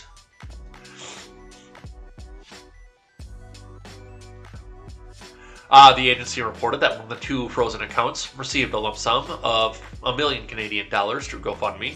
The bank said it was unsure of the origin of the payment. The rest of the money was sent to a second account through numerous bank transfers. The lawyer for the Freedom Convoy sent an email to Reuters that said that TD has been put on notice that their actions are improper and disappointing. The email, written by Keith Wilson, also said the convoy will seek a court order to release the money raised to a new not-for-profit corporation. Insider reported in early February that GoFundMe took down a page that had $10 million in donations destined to the group. Since then, donations have been given through GiveSendGo, a Christian crowdfunding site, which said it would not comply with the Ontario Superior Court order to freeze all funds per Reuters. Insider reached out to both TD Bank and Keith Wilson for comment, but did not immediately receive a response. Wilson added in the email that Reuters that they are also going to be taking Ontario government to court to seek the immediate lifting of what we consider to be an unlawful order. So, a few things that are going on with this, and yes, it's to a point, and it's just like what we're seeing with the Ukraine. The Canadian government, and if you believe that this is not true, then you believe too much of the mainstream media, and the US government are right now trying to starve out Canadian truckers. The point is not to come back out and get them to go home and, the point is to starve them out. To either get them to do something violent, to go try and steal food, or to get them to look up and say, this isn't worth it, and go home. And yes, there are levels of this as well, where the Ottawa government is also trying to get this money seized so they can use it for repairs or this or that or the next thing. The Ottawa government wants to take all this money. But for right now, it's frozen. Of course, there are going to be other ways to support the truckers, but they are starting. It does appear that they're starting to get bored with this as well, so we'll see what happens off of that.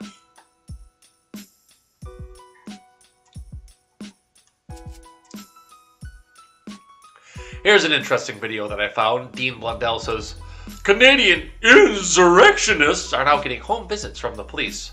Natural consequences are the best ones, and yes, Karen, the police monitor socials. All of them. Let's see what's happening here. Let's talk about it.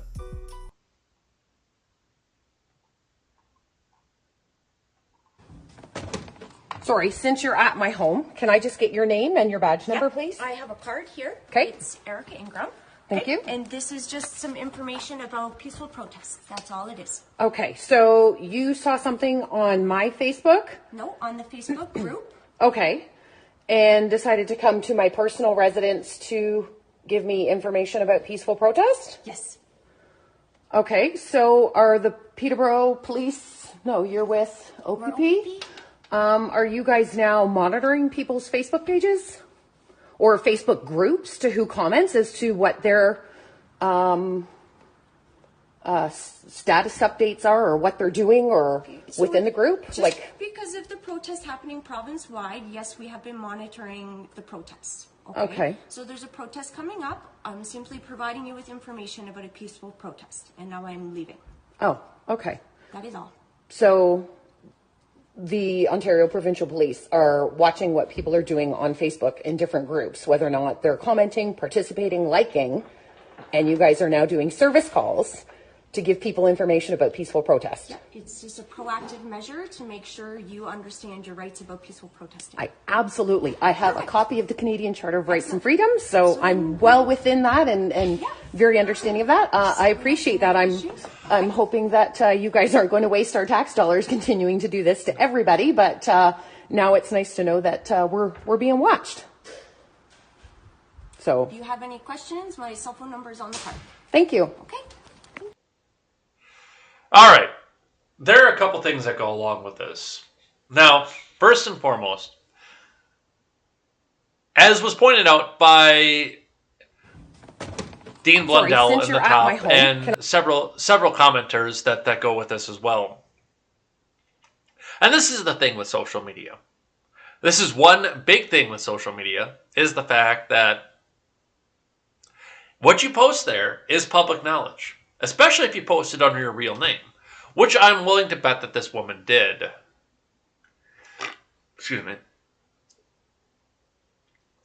There are some people like, fight real crime instead of bother citizens that are supporting a peaceful protest online. And Krebs says, these folks don't use the COVID tracking app because the government will track them, yet they're shocked the public Facebook hate forums are monitored. And it's not a hate forum either, but no, and that is something you need to keep in mind as well. And, you know, I don't use my regular Facebook page anymore. I barely log into Facebook ever anymore. I don't use that page. I use my fan page a little bit more, but I don't use the regular Facebook page. Because it has my last name and it's got a lot of people that I know on it. I use Twitter more because, it doesn't have my last name on it, but it's also more fun. It's a lot easier to advertise from and everything else that goes along with that. But yeah, anything that you post on your social media is out there. Hell, I'm 70% sure that the prosecutor in Rock County, when I had to go for jury duty, remember, already knows who I am and knows what my Twitter page looks like and knows that I believe in jury nullification. He did his homework. He absolutely did his homework. He knows that I'm not a person that he wants to have on a jury because unless it's directly hurting people or taking their stuff, I'm going to vote to acquit. If it's a drug crime, if it's this, that, the next thing, I'm going to just say, well, you're going to either have a hung jury or an acquittal. So even if the evidence, the photo evidence is there of that guy holding the joint that he's being tried for, like, nope, I don't believe that was him. I think he was set up. I think he was framed. So that's my gripe with the woman. Now, you can do what you want, of course, but do keep in mind that it's all out there. Now, as far as the police go. So, this is an intimidation tactic. And it's an intimidation tactic that they tried to disguise as a non-intimidation tactic. Now, think about this for a second. If you're getting a visit from a police officer for posting something against the government on Facebook, think of the messaging. If you've got a big, burly, 6'4" RCMP officer showing up at your door to say, hey, you know what? You posted something about protesting on Facebook here, so I'm going to let you... That's going to be a completely different set of messaging than what looks to be, and I don't know how tall the camera woman is, but just guessing by the pillars and out here, a 5'2" local police officer, a woman on top of it, very soft-spoken. Can I just get your name and your badge number, please? I have a card here. Okay. It's Erica Ingram. Thank you. And this... Erica Ingram. I mean, she's polite. She's not off-putting. She's not threatening. But still, this is intimidation. This is, oh, hey, we're going to send Erica Ingram out here now, but the next time, it could be Chuck Stake from the RCMP who's coming here and paying you a visit because you're speaking out against the government. And you don't have the right to do that anymore because, I mean, look at this. Look at the charter.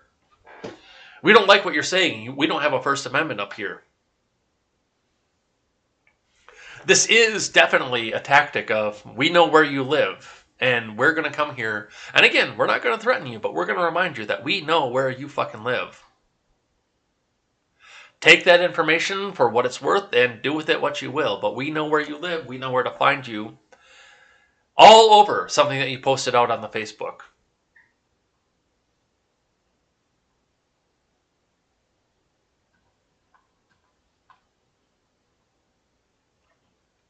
So, with that, that's something to watch out here.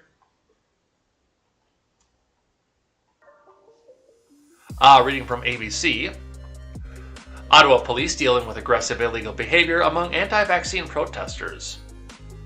From Nadine El Bawab and Ivan Pereira. Police in Canada's capital are upping their response to protests after more than 4,000 anti-vaccine demonstrators have gathered downtown throughout Saturday, with many exhibiting aggressive illegal behavior, and the Ottawa Police Service said in the release. The RCMP, Ontario Provincial Police, and Ottawa Police Service said they were joining forces to set up a command center to respond to the current situation in our city. The Enhanced Integrated Command Center is in response to a significant influx of demonstrators into the Ottawa area, the Ottawa Police Service said in a statement. The news comes amid a volatile day near the U.S.-Canadian border where thousands of semi-truck drivers have been protesting pinko-pox mandates for weeks. Several hundred protesters planted themselves about 100 feet from the foot of the entry to the Ambassador Bridge over the U.S.-Canadian border on Saturday, even as all the trucks left the scene throughout the day in the face of a police crackdown. Which means, by the way, the Canadians are turning the police on their own people for doing something that's protected under the First Amendment here. And for the most part, nobody's been violent, and the people who have been violent have been turned over to the police. Because they don't want any of that violent shit. They just want to protest.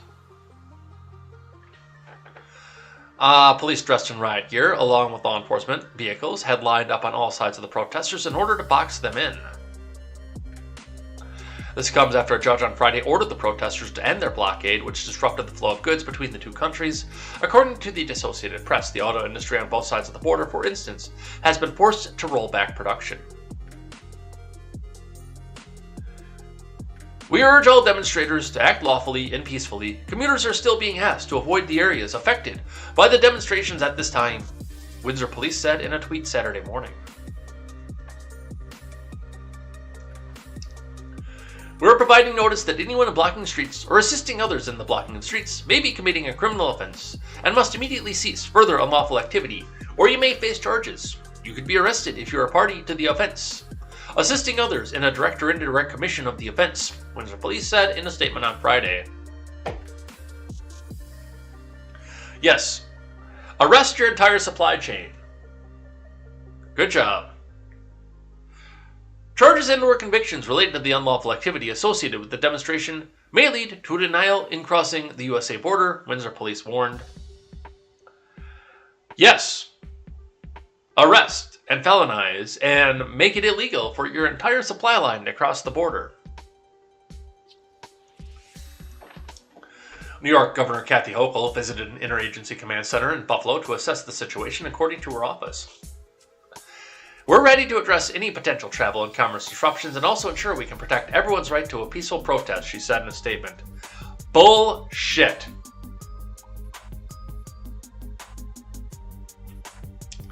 In Ottawa, police made 26 arrests Saturday in relation to criminal charges at ongoing anti-vaccine mandate protests, and they have made a plan to end this unlawful occupation and await the necessary reinforcements to do so, the Ottawa Police Service said in a statement. Overnight, demonstrators exhibited aggressive behavior towards law enforcement, including refusing to follow directions, overwhelming officers, and otherwise subverting enforcement efforts. All available officers were deployed last night, Ottawa Police Service said. We continue to monitor events across the province and adjust plans locally. 2 additional public intoxication arrests were made, police said. There we go. These are people who were, well, I mean, they were getting drunk and getting excessive off of this, but I mean, at the time, they were not just peacefully protesting. They also got drunk and were probably causing some sort of problem when they got picked up for public intoxication. It was very likely that there was some other problem off of this, but I mean, it does look like, I mean, the Windsor Bridge apparently is open. I saw that over on Twitter earlier on. So it looks like some of this is getting dispersed, which, I mean, without the funding coming in, without anything else, because money is apparently not speech, money is violence in this situation. But without that coming across, some of these guys are having to sit back and realize the fact that they're not going to have funds to take home. They have 2 weeks of missed loads at this point. And yes, that is going to start to starve some of them out. So we'll see what happens with that. Where that one goes, let's grab one from CNN.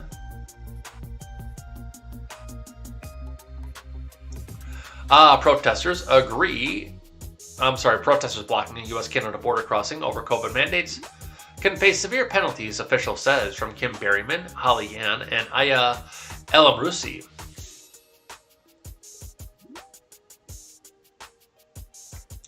A police crackdown to remove protesters from decrying COVID-19 mandates could restore some normalcy to American and Canadian businesses hit hard by a blockade at the border.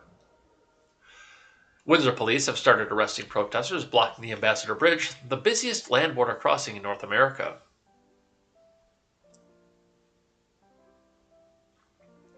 The nearby week-long standoff at the bridge, which links Detroit and Windsor, Ontario, has paralyzed traffic between the U.S. and Canada and crippled a key trade route for both countries. Now those refusing to budge will face severe consequences, the leader of Ontario province said. Let me be crystal clear. It is illegal and punishable to block and impede the movement of goods, people, and services along critical infrastructure, Ontario Premier Doug Ford tweeted on Sunday. Fines for non-compliance will be severe, with a maximum penalty of $100,000 and up to a year imprisonment.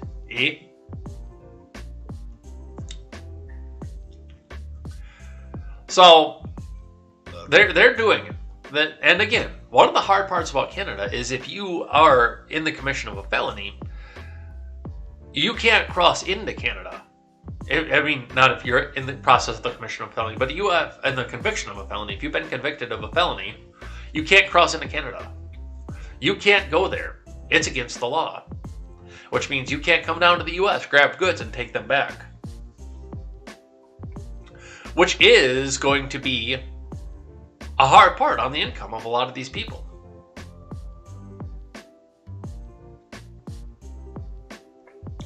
Starve them out. That seems to be the plan we're getting to. Let's grab one from Fox.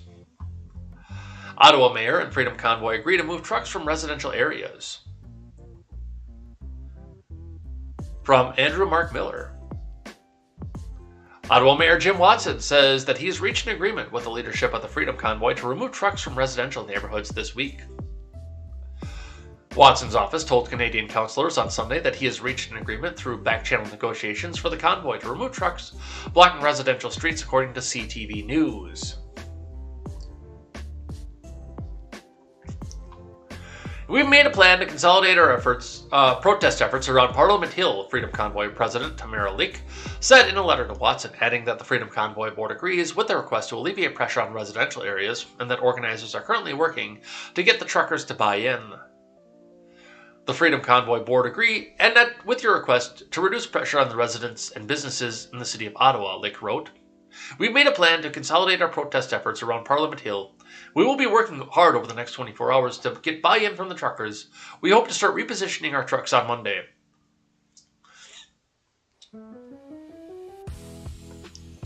Watson had written to Litch saying the residents are exhausted and on the edge, and that the blockades are teetering on the brink of permanent closure for some businesses. I don't believe these harmful effects on our community and its residents were intended consequences of your protest, Watson wrote. Watson said he wants to see clear evidence that the trucks are being moved from residential streets by Monday and will meet with convoy organizers if they meet certain conditions. And yes, that is an understandable point to this. You've made your point at this point. It's been 2 weeks. Some of these houses in residential areas are probably running out of food because if the streets are blockaded, they can't get out to the store, they can't get out to get supplies, they can't get out to do a lot of things. And if the stores are blockaded, then the people can't get in and out of the stores, which means the citizens can't. And that is the sign of a mature protest. A protest that is about actually protesting, not just going in and burning and looting and taking to the streets because they can. The grievance with these people is with the government. The same thing with the BLM protest in Minneapolis. Their grievance was with the government too. Their grievance wasn't with Target. Their grievance wasn't with the sports bar that they burned down twice. The grievance wasn't with the liquor store, or the citizens, or the houses. The grievances were never with any of the people on the ground. The grievances were with the government on the BLM protest, and the grievances are with the government now. So yes, they made their point. They've showed that they can do it. But now they're going to go up and remind Congress, or I don't know what they call their Congress up there, but they're going to go remind their legislative body that, hey, we have the power to do this, and you can't do a goddamn thing about it. And this protest is moving to the Capitol, which is good. Let the people get out. Show the people some compassion, the people on the ground, not necessarily the people in the government, but show the people on the ground that they're not your enemy, that you're with them, and they may turn back around and side with you.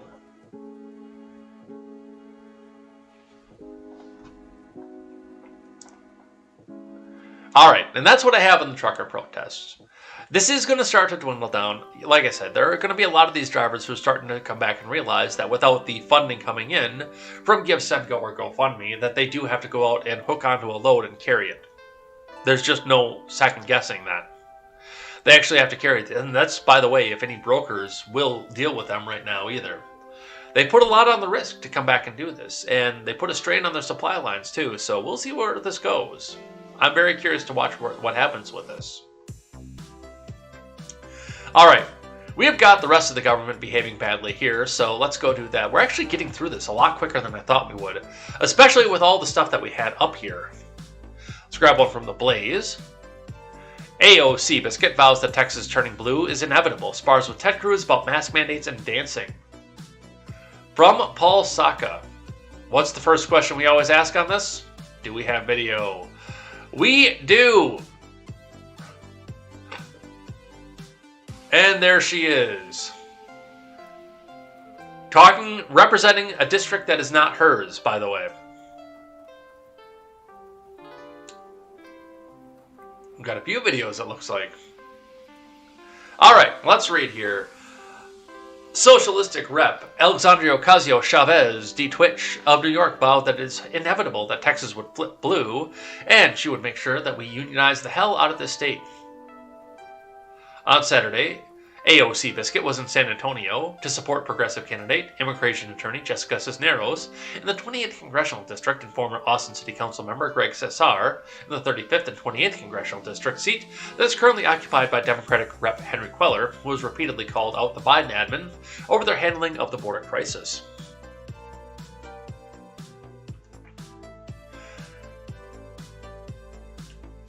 Here's what's exciting about Jessica's race, puppy, and Greg's race, is that if we flip Texas, we flip the country, Ocasio-Chavez, according to My San Antonio.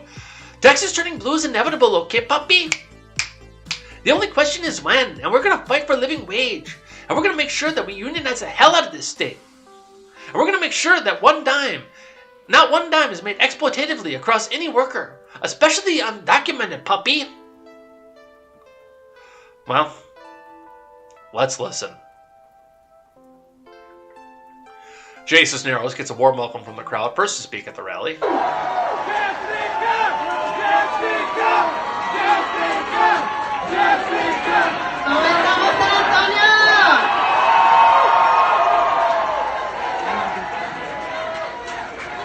Thank you all so much for being here, because by you being here, we're showing that we can take on any corporate special interest with people power.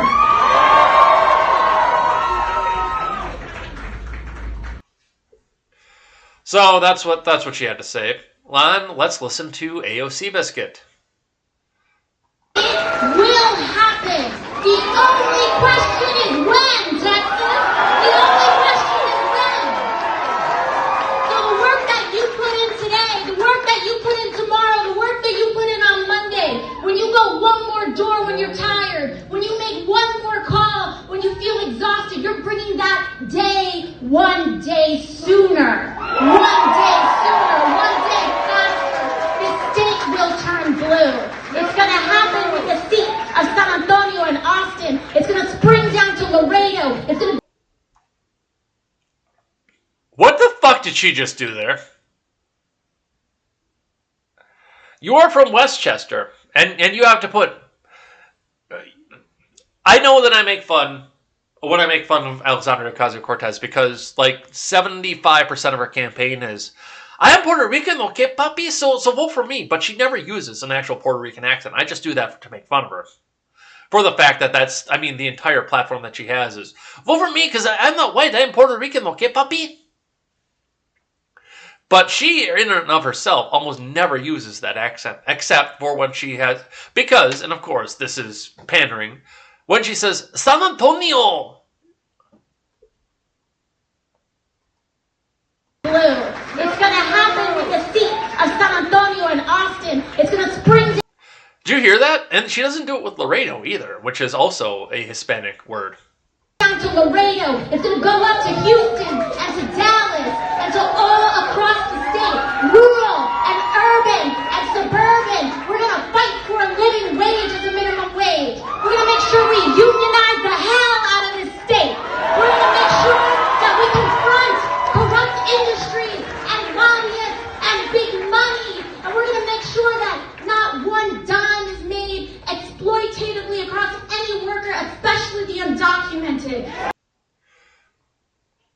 So, and I know, again, tired trope. They took our jobs! AOC Biscuits is coming out here and telling you they're coming here to take your job specifically.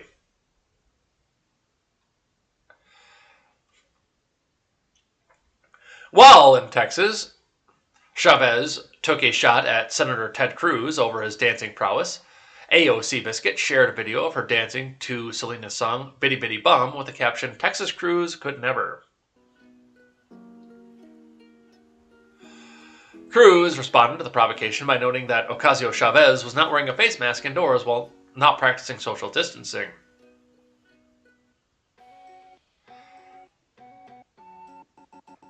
The Texas Republican Senator added, only Dems can be such shameless mask hypocrites. Dance while you make the little people mask up. Hashtag rules for thee, but not for me.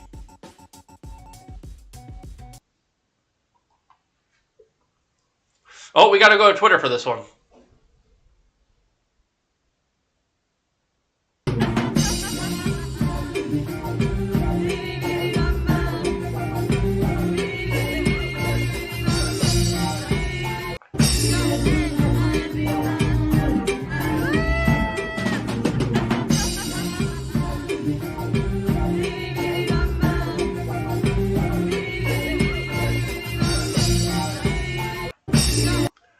So, and I mean, her dancing prowess has apparently gone down since she was in college, because that's not dance. That's like the wasted white girl fucking sway. If that's what you're bragging about after actually having a decently choreographed video, I enjoyed that video, and I like choreography and music, so it was good. But if you go from that to this, and you want to brag about this, no, this is the wasted white girl sway. But Texas is turning blue, apparently, allegedly. You know what? We'll ask you all about that. Or maybe it'll wind up on Porch Boys. All right, the Center Square out of Virginia.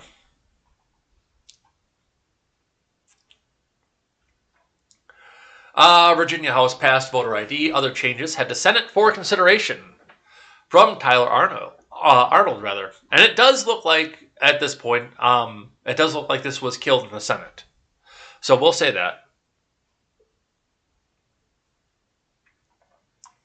The Virginia House of Delegates passed a voter identification bill and several other bills that would change the voting rules in the Commonwealth, which will now head to the Senate for consideration. Each of the bills narrowly passed on the 52 to 48 party line vote, with every Republican supporting the measures and every Democrat opposing the measures. The bill could have trouble getting through the Senate committees or being passed on the Senate floor because Democrats very narrowly control the Senate. House Bill 1090, sponsored by Delegate Michael Wiebert of Marshall, would require voters to show a photo ID in order to vote. This would change the current law, which only requires a person to sign a statement to confirm his identification.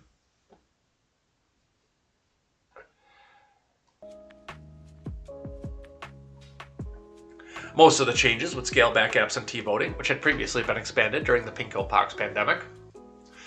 House Bill 39, sponsored by Delegate Phil Scott of Spotsylvania, would limit the duration on which a person can submit an absentee votes in person during the pandemic. Early voting was extended to 45 days before the election under the House-passed legislation. Absentee in-person voting would be limited to just 2 weeks before the election.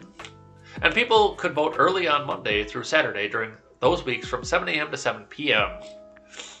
So, good effort. And for those of you in Virginia, if you want to see more of this, do pay attention to your Senate and see if you can get this out. If this is the kind of thing that you want. But, yeah, it looks like the will is there. The political will is there. The Democrats don't want to get on board for it, obviously. But not quite, and it just barely failed. And you're going to see a lot of this too, by the way. A lot of stuff throughout the next few years over in Virginia, because Virginia is going to continue to be a battleground and a bellwether, and they are going to try to flip this red as red as they fucking can. Meanwhile, the Democrats and the progressives and the DC elite are going to do whatever they can to try to flip it back to the blue side. But there's going to be a lot of mention in the news, especially with controversial stuff like voter ID, where this is going to come up, this is going to show up, and I mean, they want you paying attention to this right now, because this was supposed to be the blue stronghold forever.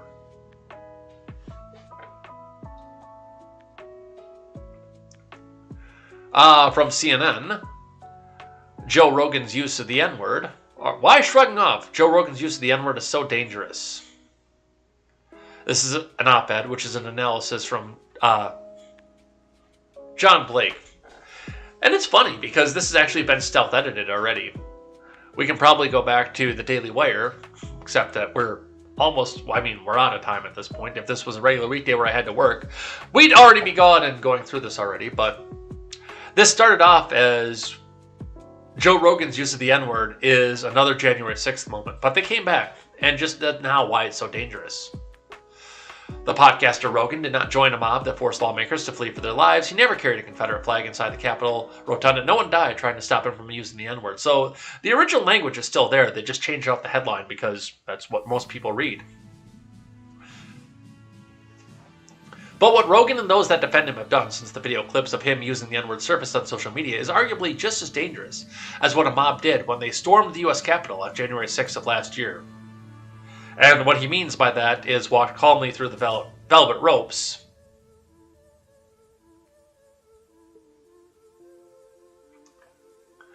Rogan breached the civic norm that has held America together since World War II. It's an unspoken agreement that we would never return to the kind of country we used to be. Really, since World War II. Considering the Civil Rights Act didn't come along until 1967, and not a single Democrat voted for it either.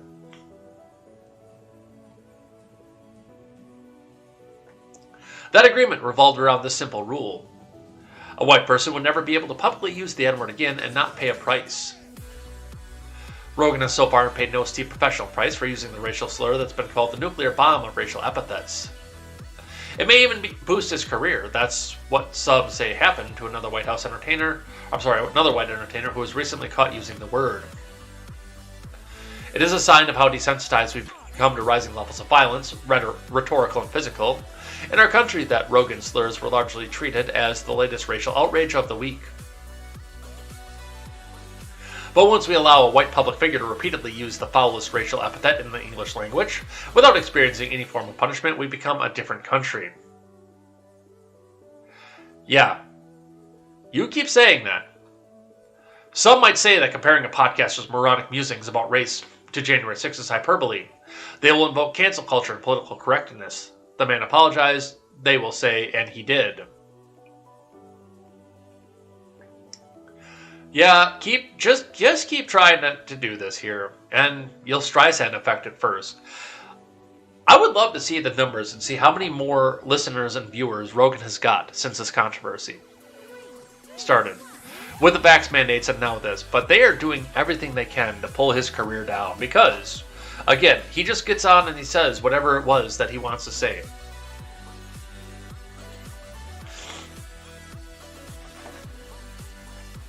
He doesn't follow a script. He doesn't take big money from corporate sponsors, although that might change. He doesn't take big money from corporate, government, honk donors. He doesn't take any of that. He gets in, he asks the questions, it's unscripted, you have no idea where it's going to go until it's all over. And he just talks.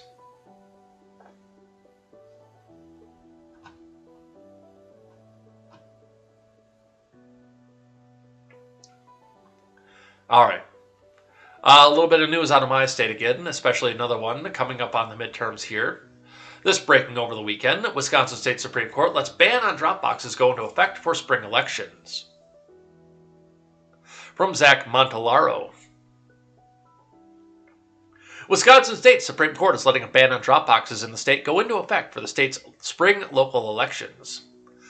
The state's highest court rejected a motion on Friday for a temporary stay of a lower court's order banning drop boxes in the state in a lawsuit brought by a conservative organization in the state. The court broke 4-3 in favor of not staying the ban, with the state's conservative justices all siding against extending the stay and the liberal-leaning justices voting to extend it.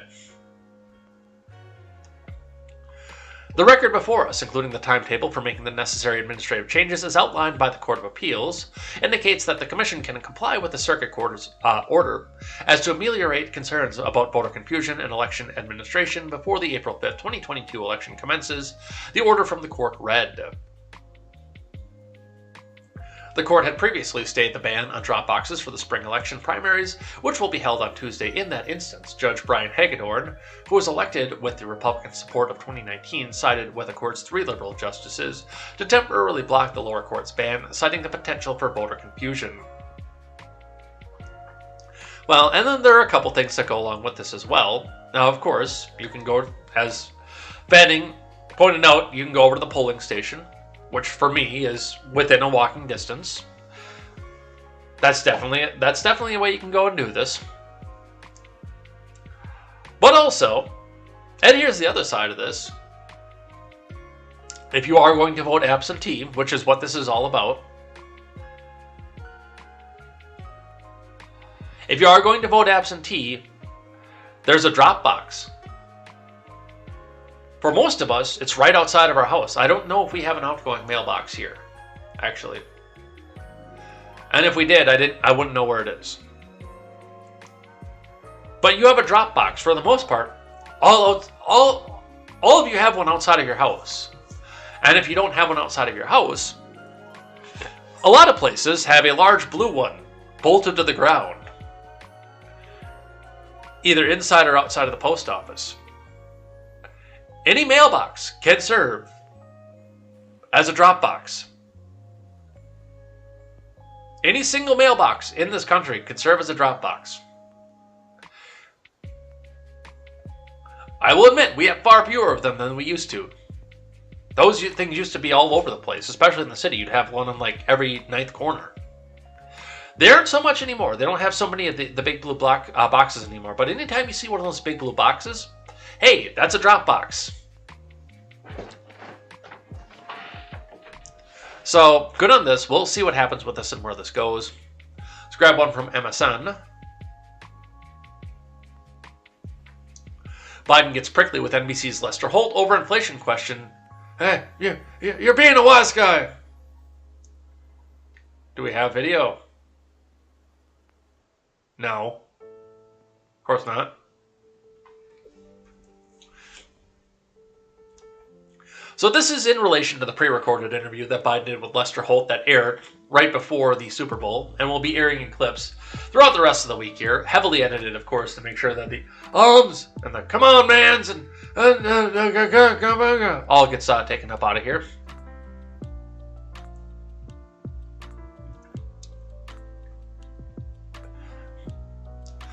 President Biden got a bit testy with NBC Nightly News' Lester Holt when he asked about stubbornly high inflation in a pre-Super Bowl interview. The usually mild-mannered president, are you fucking kidding me? Inflation, that's the big commodity. What a stupid son of a bitch. Yeah, that mild-mannered president right there appeared to take offense when Holt took him to task for repeatedly claiming rising prices will soon ease, only for Americans to see them keep right on soaring. Back in July, you said inflation was going to be temporary. You think a lot of Americans are wondering what your definition of temporary is, Holt asked. Well, you're being a wise guy with me a little bit, Biden responded. I understand that's your job, but let's look at the reasons for inflation, man. Come on.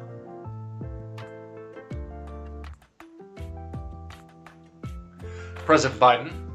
Let's see. Biden went on to tick off a laundry list of measures his administration has taken to rein in prices, but Holt, in a traditional presidential interview that will air before the big game on Sunday, wouldn't drop the subject. When can Americans expect some relief from the soaring inflation? Holt said. It's ought to be able to start to taper off as we go through this year, Biden said, citing a familiar litany of Nobel laureates and business leaders.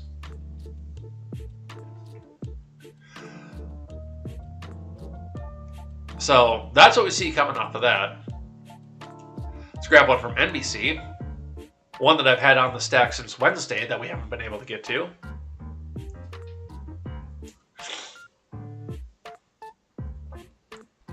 Ohio village scraps plan with affordable housing after Dave Chappelle threatens to pull his business. This video has expired, by the way. From Tim Fitzsimmons.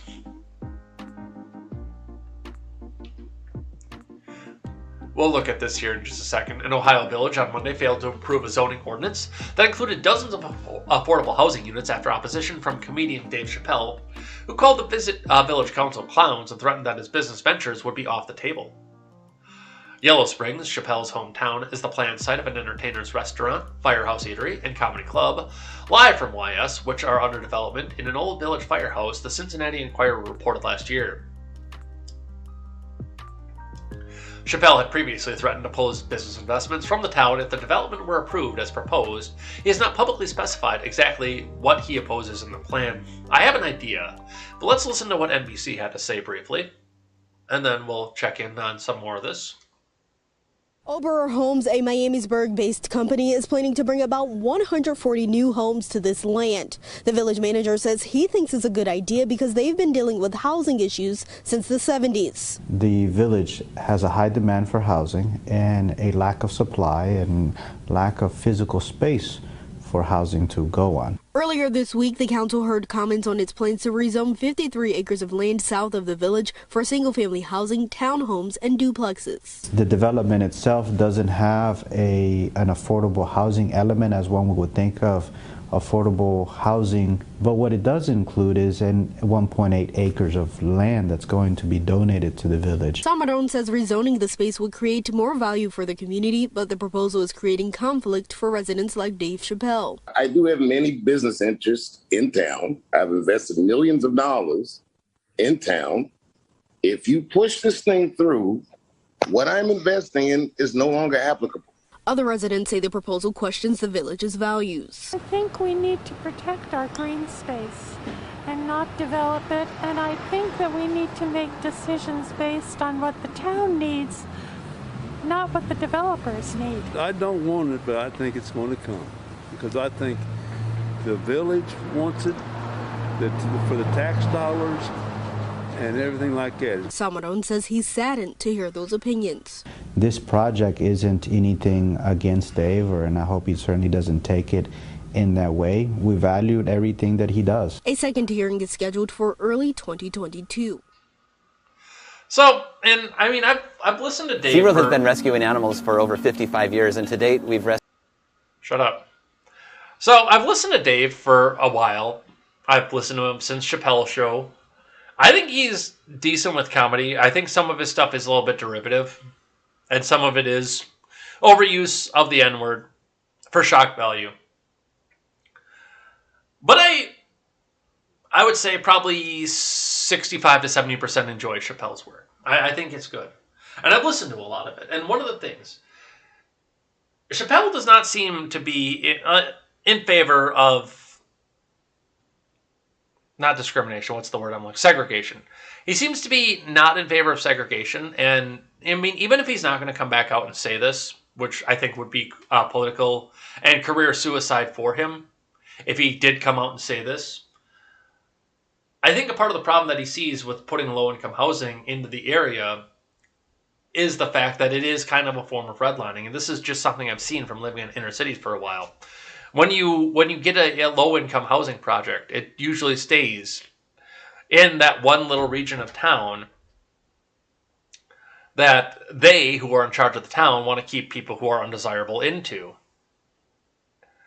It's not direct redlining, of course, because that would be just denying it based on the color of the skin. But, you know, on the other side of it, it is a form of it, because you're trying to gather not just black people, but people of any income level, lifestyle, or desirability into one small region of your city. And just listening, if Dave Chappelle's real life values mirror anything of what's in his comedy, I can see where you'd have a problem with that in a hurry.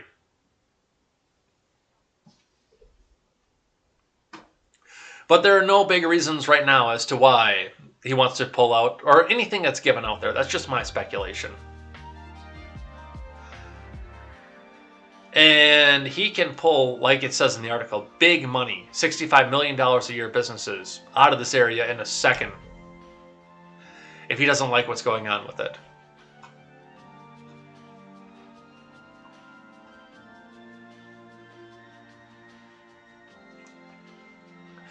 All right.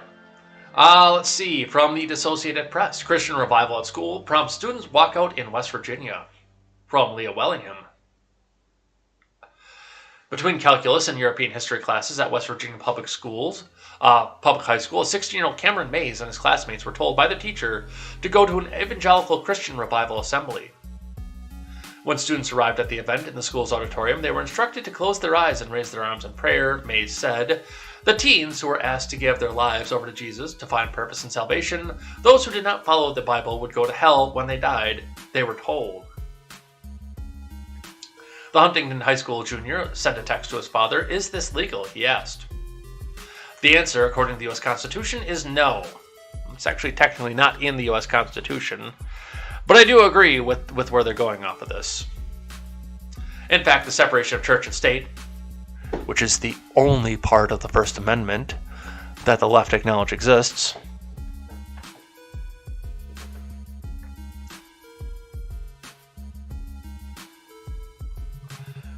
as one of the country's founding basic tenets, noted Huntington High School senior Max Niebert.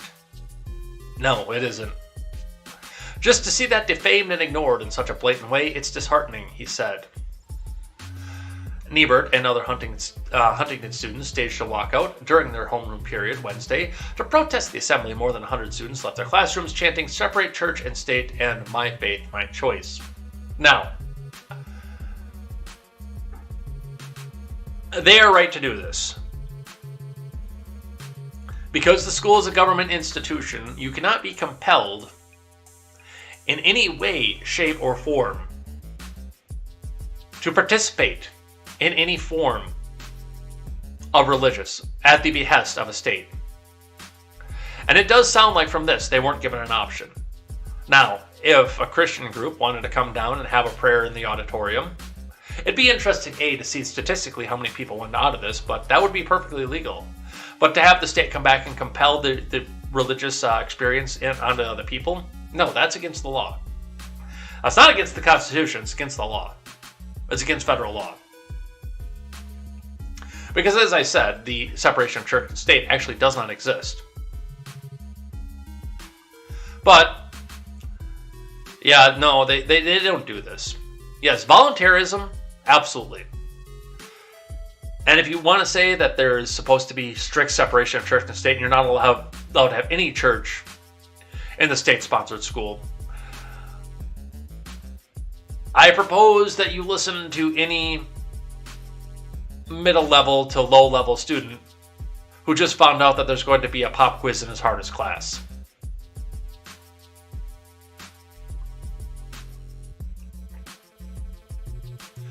All right. This one's funny. From Miami.com, this one is hilarious.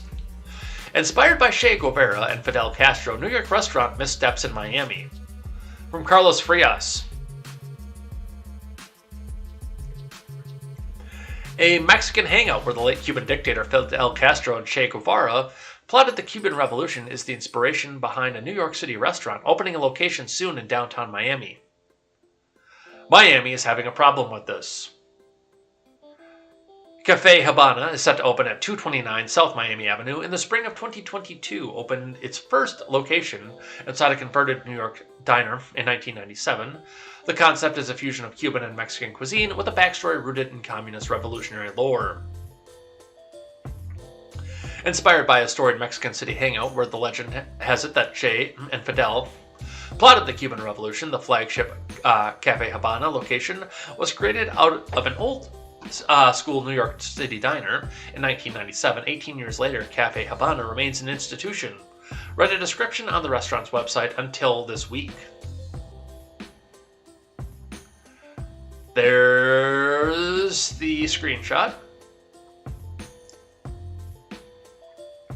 That information was scrubbed from the restaurant's website and Google in the days after people in Miami discovered the restaurant's backstory. The restaurant calls its founder, Sean Meenan, a fifth-generation New Yorker, an eco-conscious philanthropist and visionary entrepreneur. Sean Meenan had a dream. That dream was the Cafe Habana, the website reads. Oh, we got a TikTok. We got a TikTok.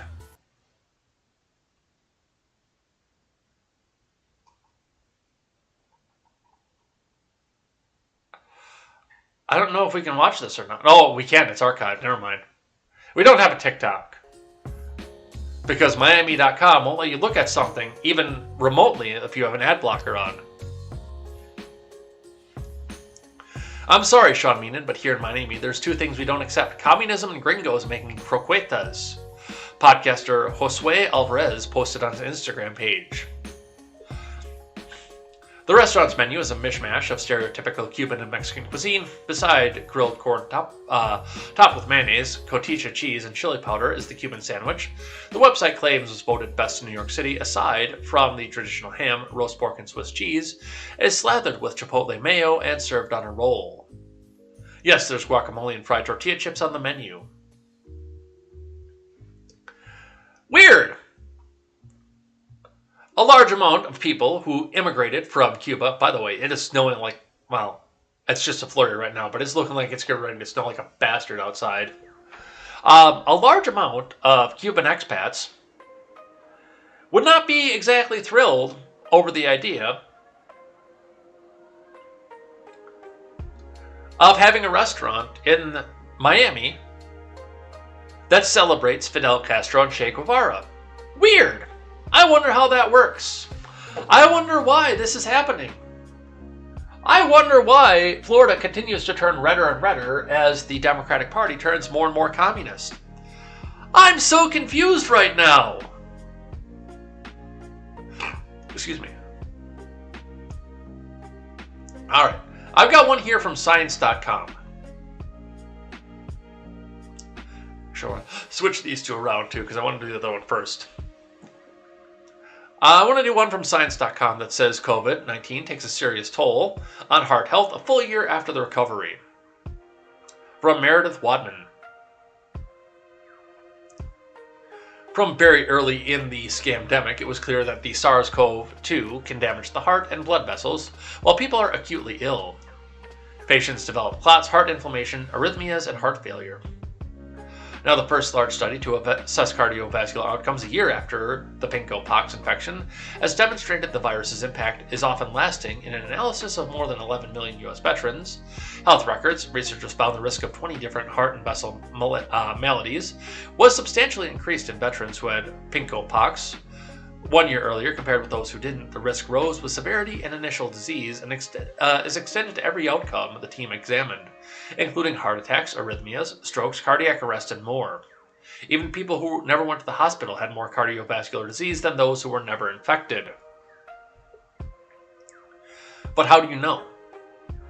Because this disease is so severe that you have to be tested to know that you have it. And you might carry an asymptomatic version. Look, I don't completely doubt the results of the study because this is a disease that seems to have gone over, and I'm not going to say a bioengineered disease on this channel. I will say that there's a possibility. I would say that the factors are favorable for it, but I'm not going to say that this was a bioengineered disease. But what I can say is that if it was, it seems to be very specifically tailored to go after people who are either elderly, very sick, unable to work, and very overweight. Those seem to be the three common comorbidities that take the most people back up out of this. Which means that this does seem to be a disease that, A, not only goes into the lungs and can be just easily mistaken as a cold, but could also be a disease that is set to do things to the heart, because the people who are old, who are infirm to the point that they can't work typically, and who are overweight, all three tend to have heart problems. I mean, that's part of the reason I'm trying to peel the rest of this off right now, is because those people tend to have a lot of heart problems. And a disease that, once again, I'm not going to say was specifically engineered, but shows some of the markers where it possibly could have been. Having something that comes in and is hideable as a cold, and then suddenly you have heart problems that, if in a video game this was engineered, that would be the way that I would want to engineer it.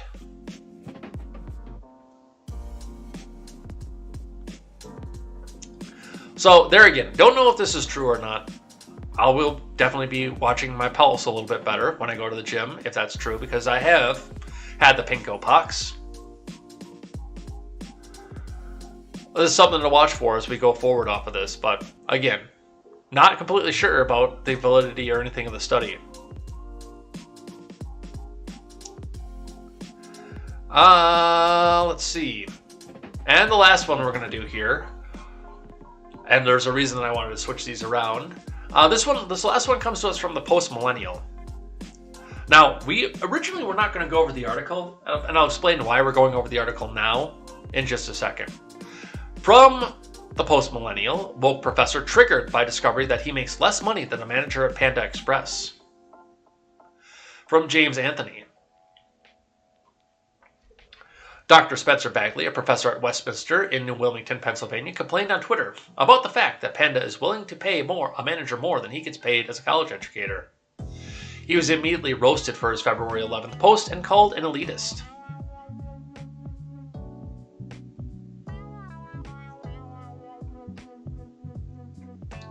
My salary as an associate professor of mathematics at Westminster College, 3 blocks away from this sign, is $61,500. Tweeted Bagley, posting a picture of a recruitment sign from a massive Asian food chain advertising a general manager position that has a total potential annual compensation of $69,000 a year plus bonuses. The Panda Express advertisement also offered career opportunities for assistant manager with possible earnings of $20 an hour plus bonus, and service and kitchen team with potential salaries of $15 to $19 an hour for job seekers. Critics on social media were quick to lambast Bagley's calculation. One tweeted, $61,500 minus $69,000 is $7,500 less annually, asking Bagley, what formula exactly did you use to come to the conclusion you're making way less than general manager at Panda Express, which has great but somewhat overpriced food. Maybe I'll have Panda for lunch, I don't know. I know I'm having cheesy chicken and broccoli for dinner, but maybe I'll have Panda for lunch. I'm going to be looking for a carb load after I get done with the gym. I don't know when the hell that's going to be because we got to do some work after this and eat some breakfast. It's been a while since I've had Panda, but you know, it's in the news and now I kind of want to support them. Another critic wrote, the sign also says total potential annual compensation for earnings. Likely the base pay requires certain performance targets being met and then bonuses paid if higher targets are met. The $69K is not just having to deal with academia's politics, the Twitter user said to Bagley.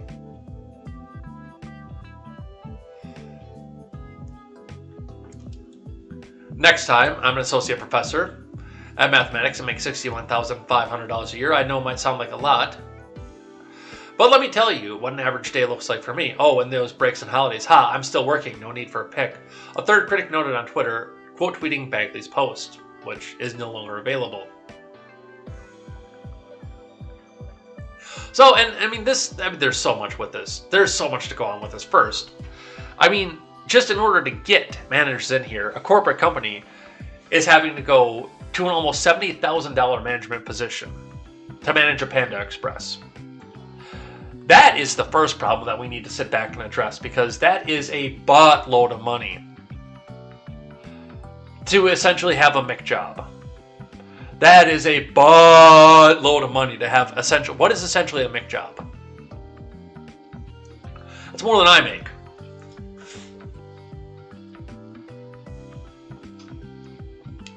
That is a bunch of money for that. But something else you also need to keep in mind with this is the fact that the manager at Panda Express provides a tangible product to the American public. Professor Bagley, can you say that? I will give to the fact that this is a math professor, by the way. And a lot of the people that he teaches are actually probably going to go on and, for the most part, and I don't know what level of math, but I mean, especially if he gets into higher level math, they are going to go on to be engineers of some sort or another as they go, or architects or something else like that, or scientists, physicists, things like that. People who would actually provide something to society. He is facilitating that as a math professor. I mean, it's not like he's doing, what's the joke, underwater lesbian basket weaving, but still. The manager at Panda Express is providing a good or a service to the economy that people seem to like and want to spend money on. This guy, maybe not so much.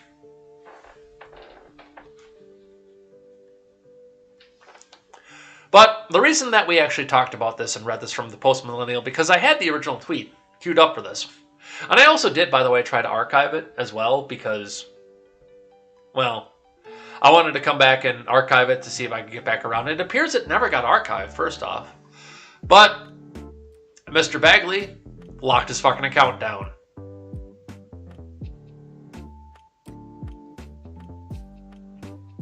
All labor is skilled labor.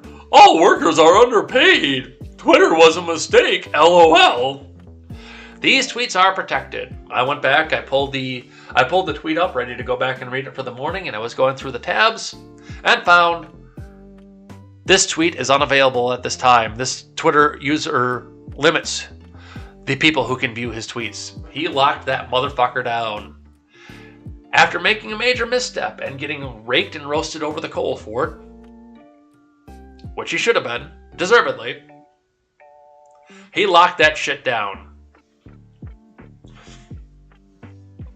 All right. Hey, we're done. That's it. We got through everything. Well, it's a Monday. We always get through everything.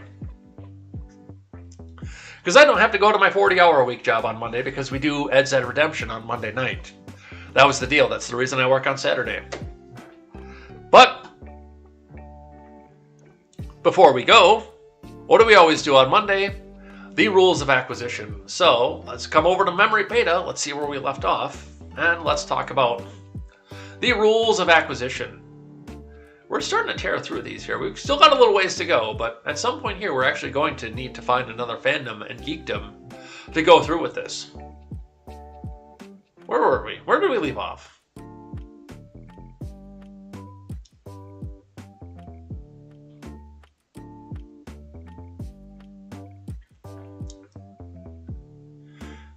Where did we leave off? Holy shit.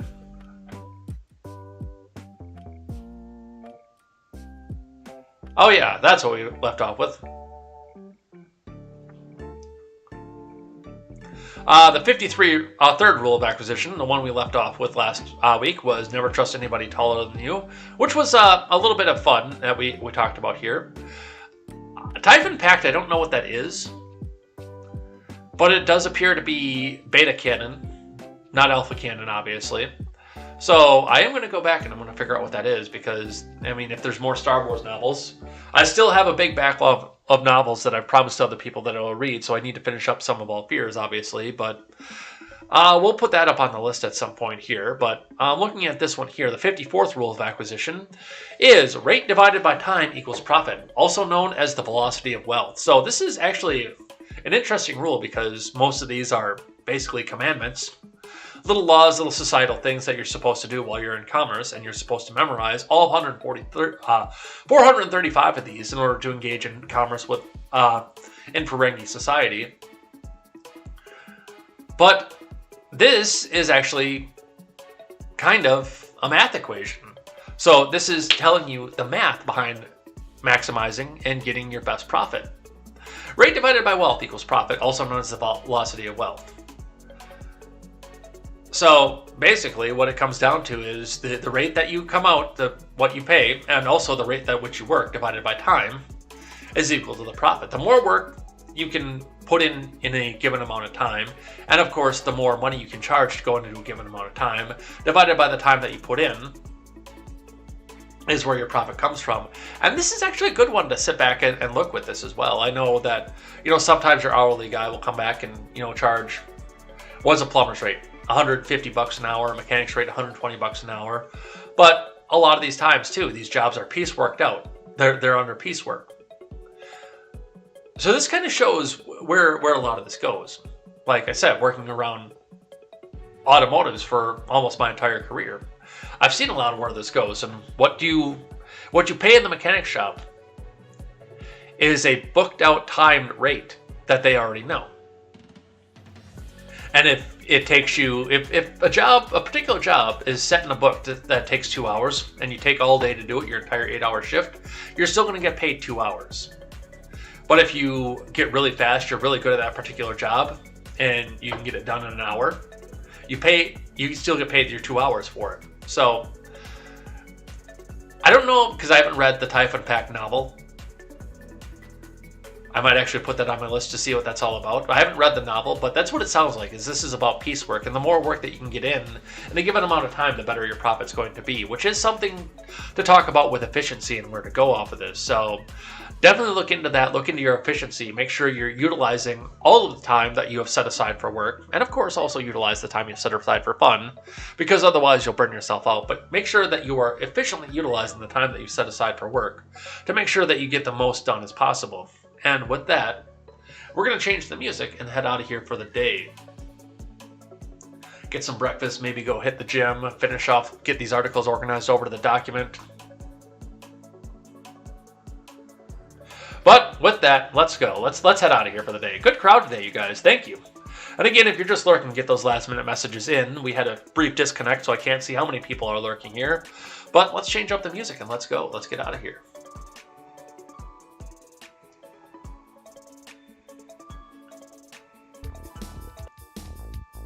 So So, thanks everybody who came by and chatted with us in the live chat, everybody who got those messages in.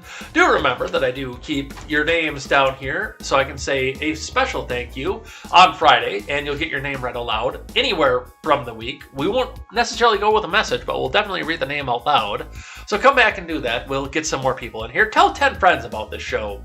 Tell 10 friends about what's going on in the Ukraine and about the guy who tells you how it is, whether he likes the politician, hates the politician, or likes the politics or hates the politics. We'll still try to tell you how it is here. But otherwise, come back and join us at 5:30.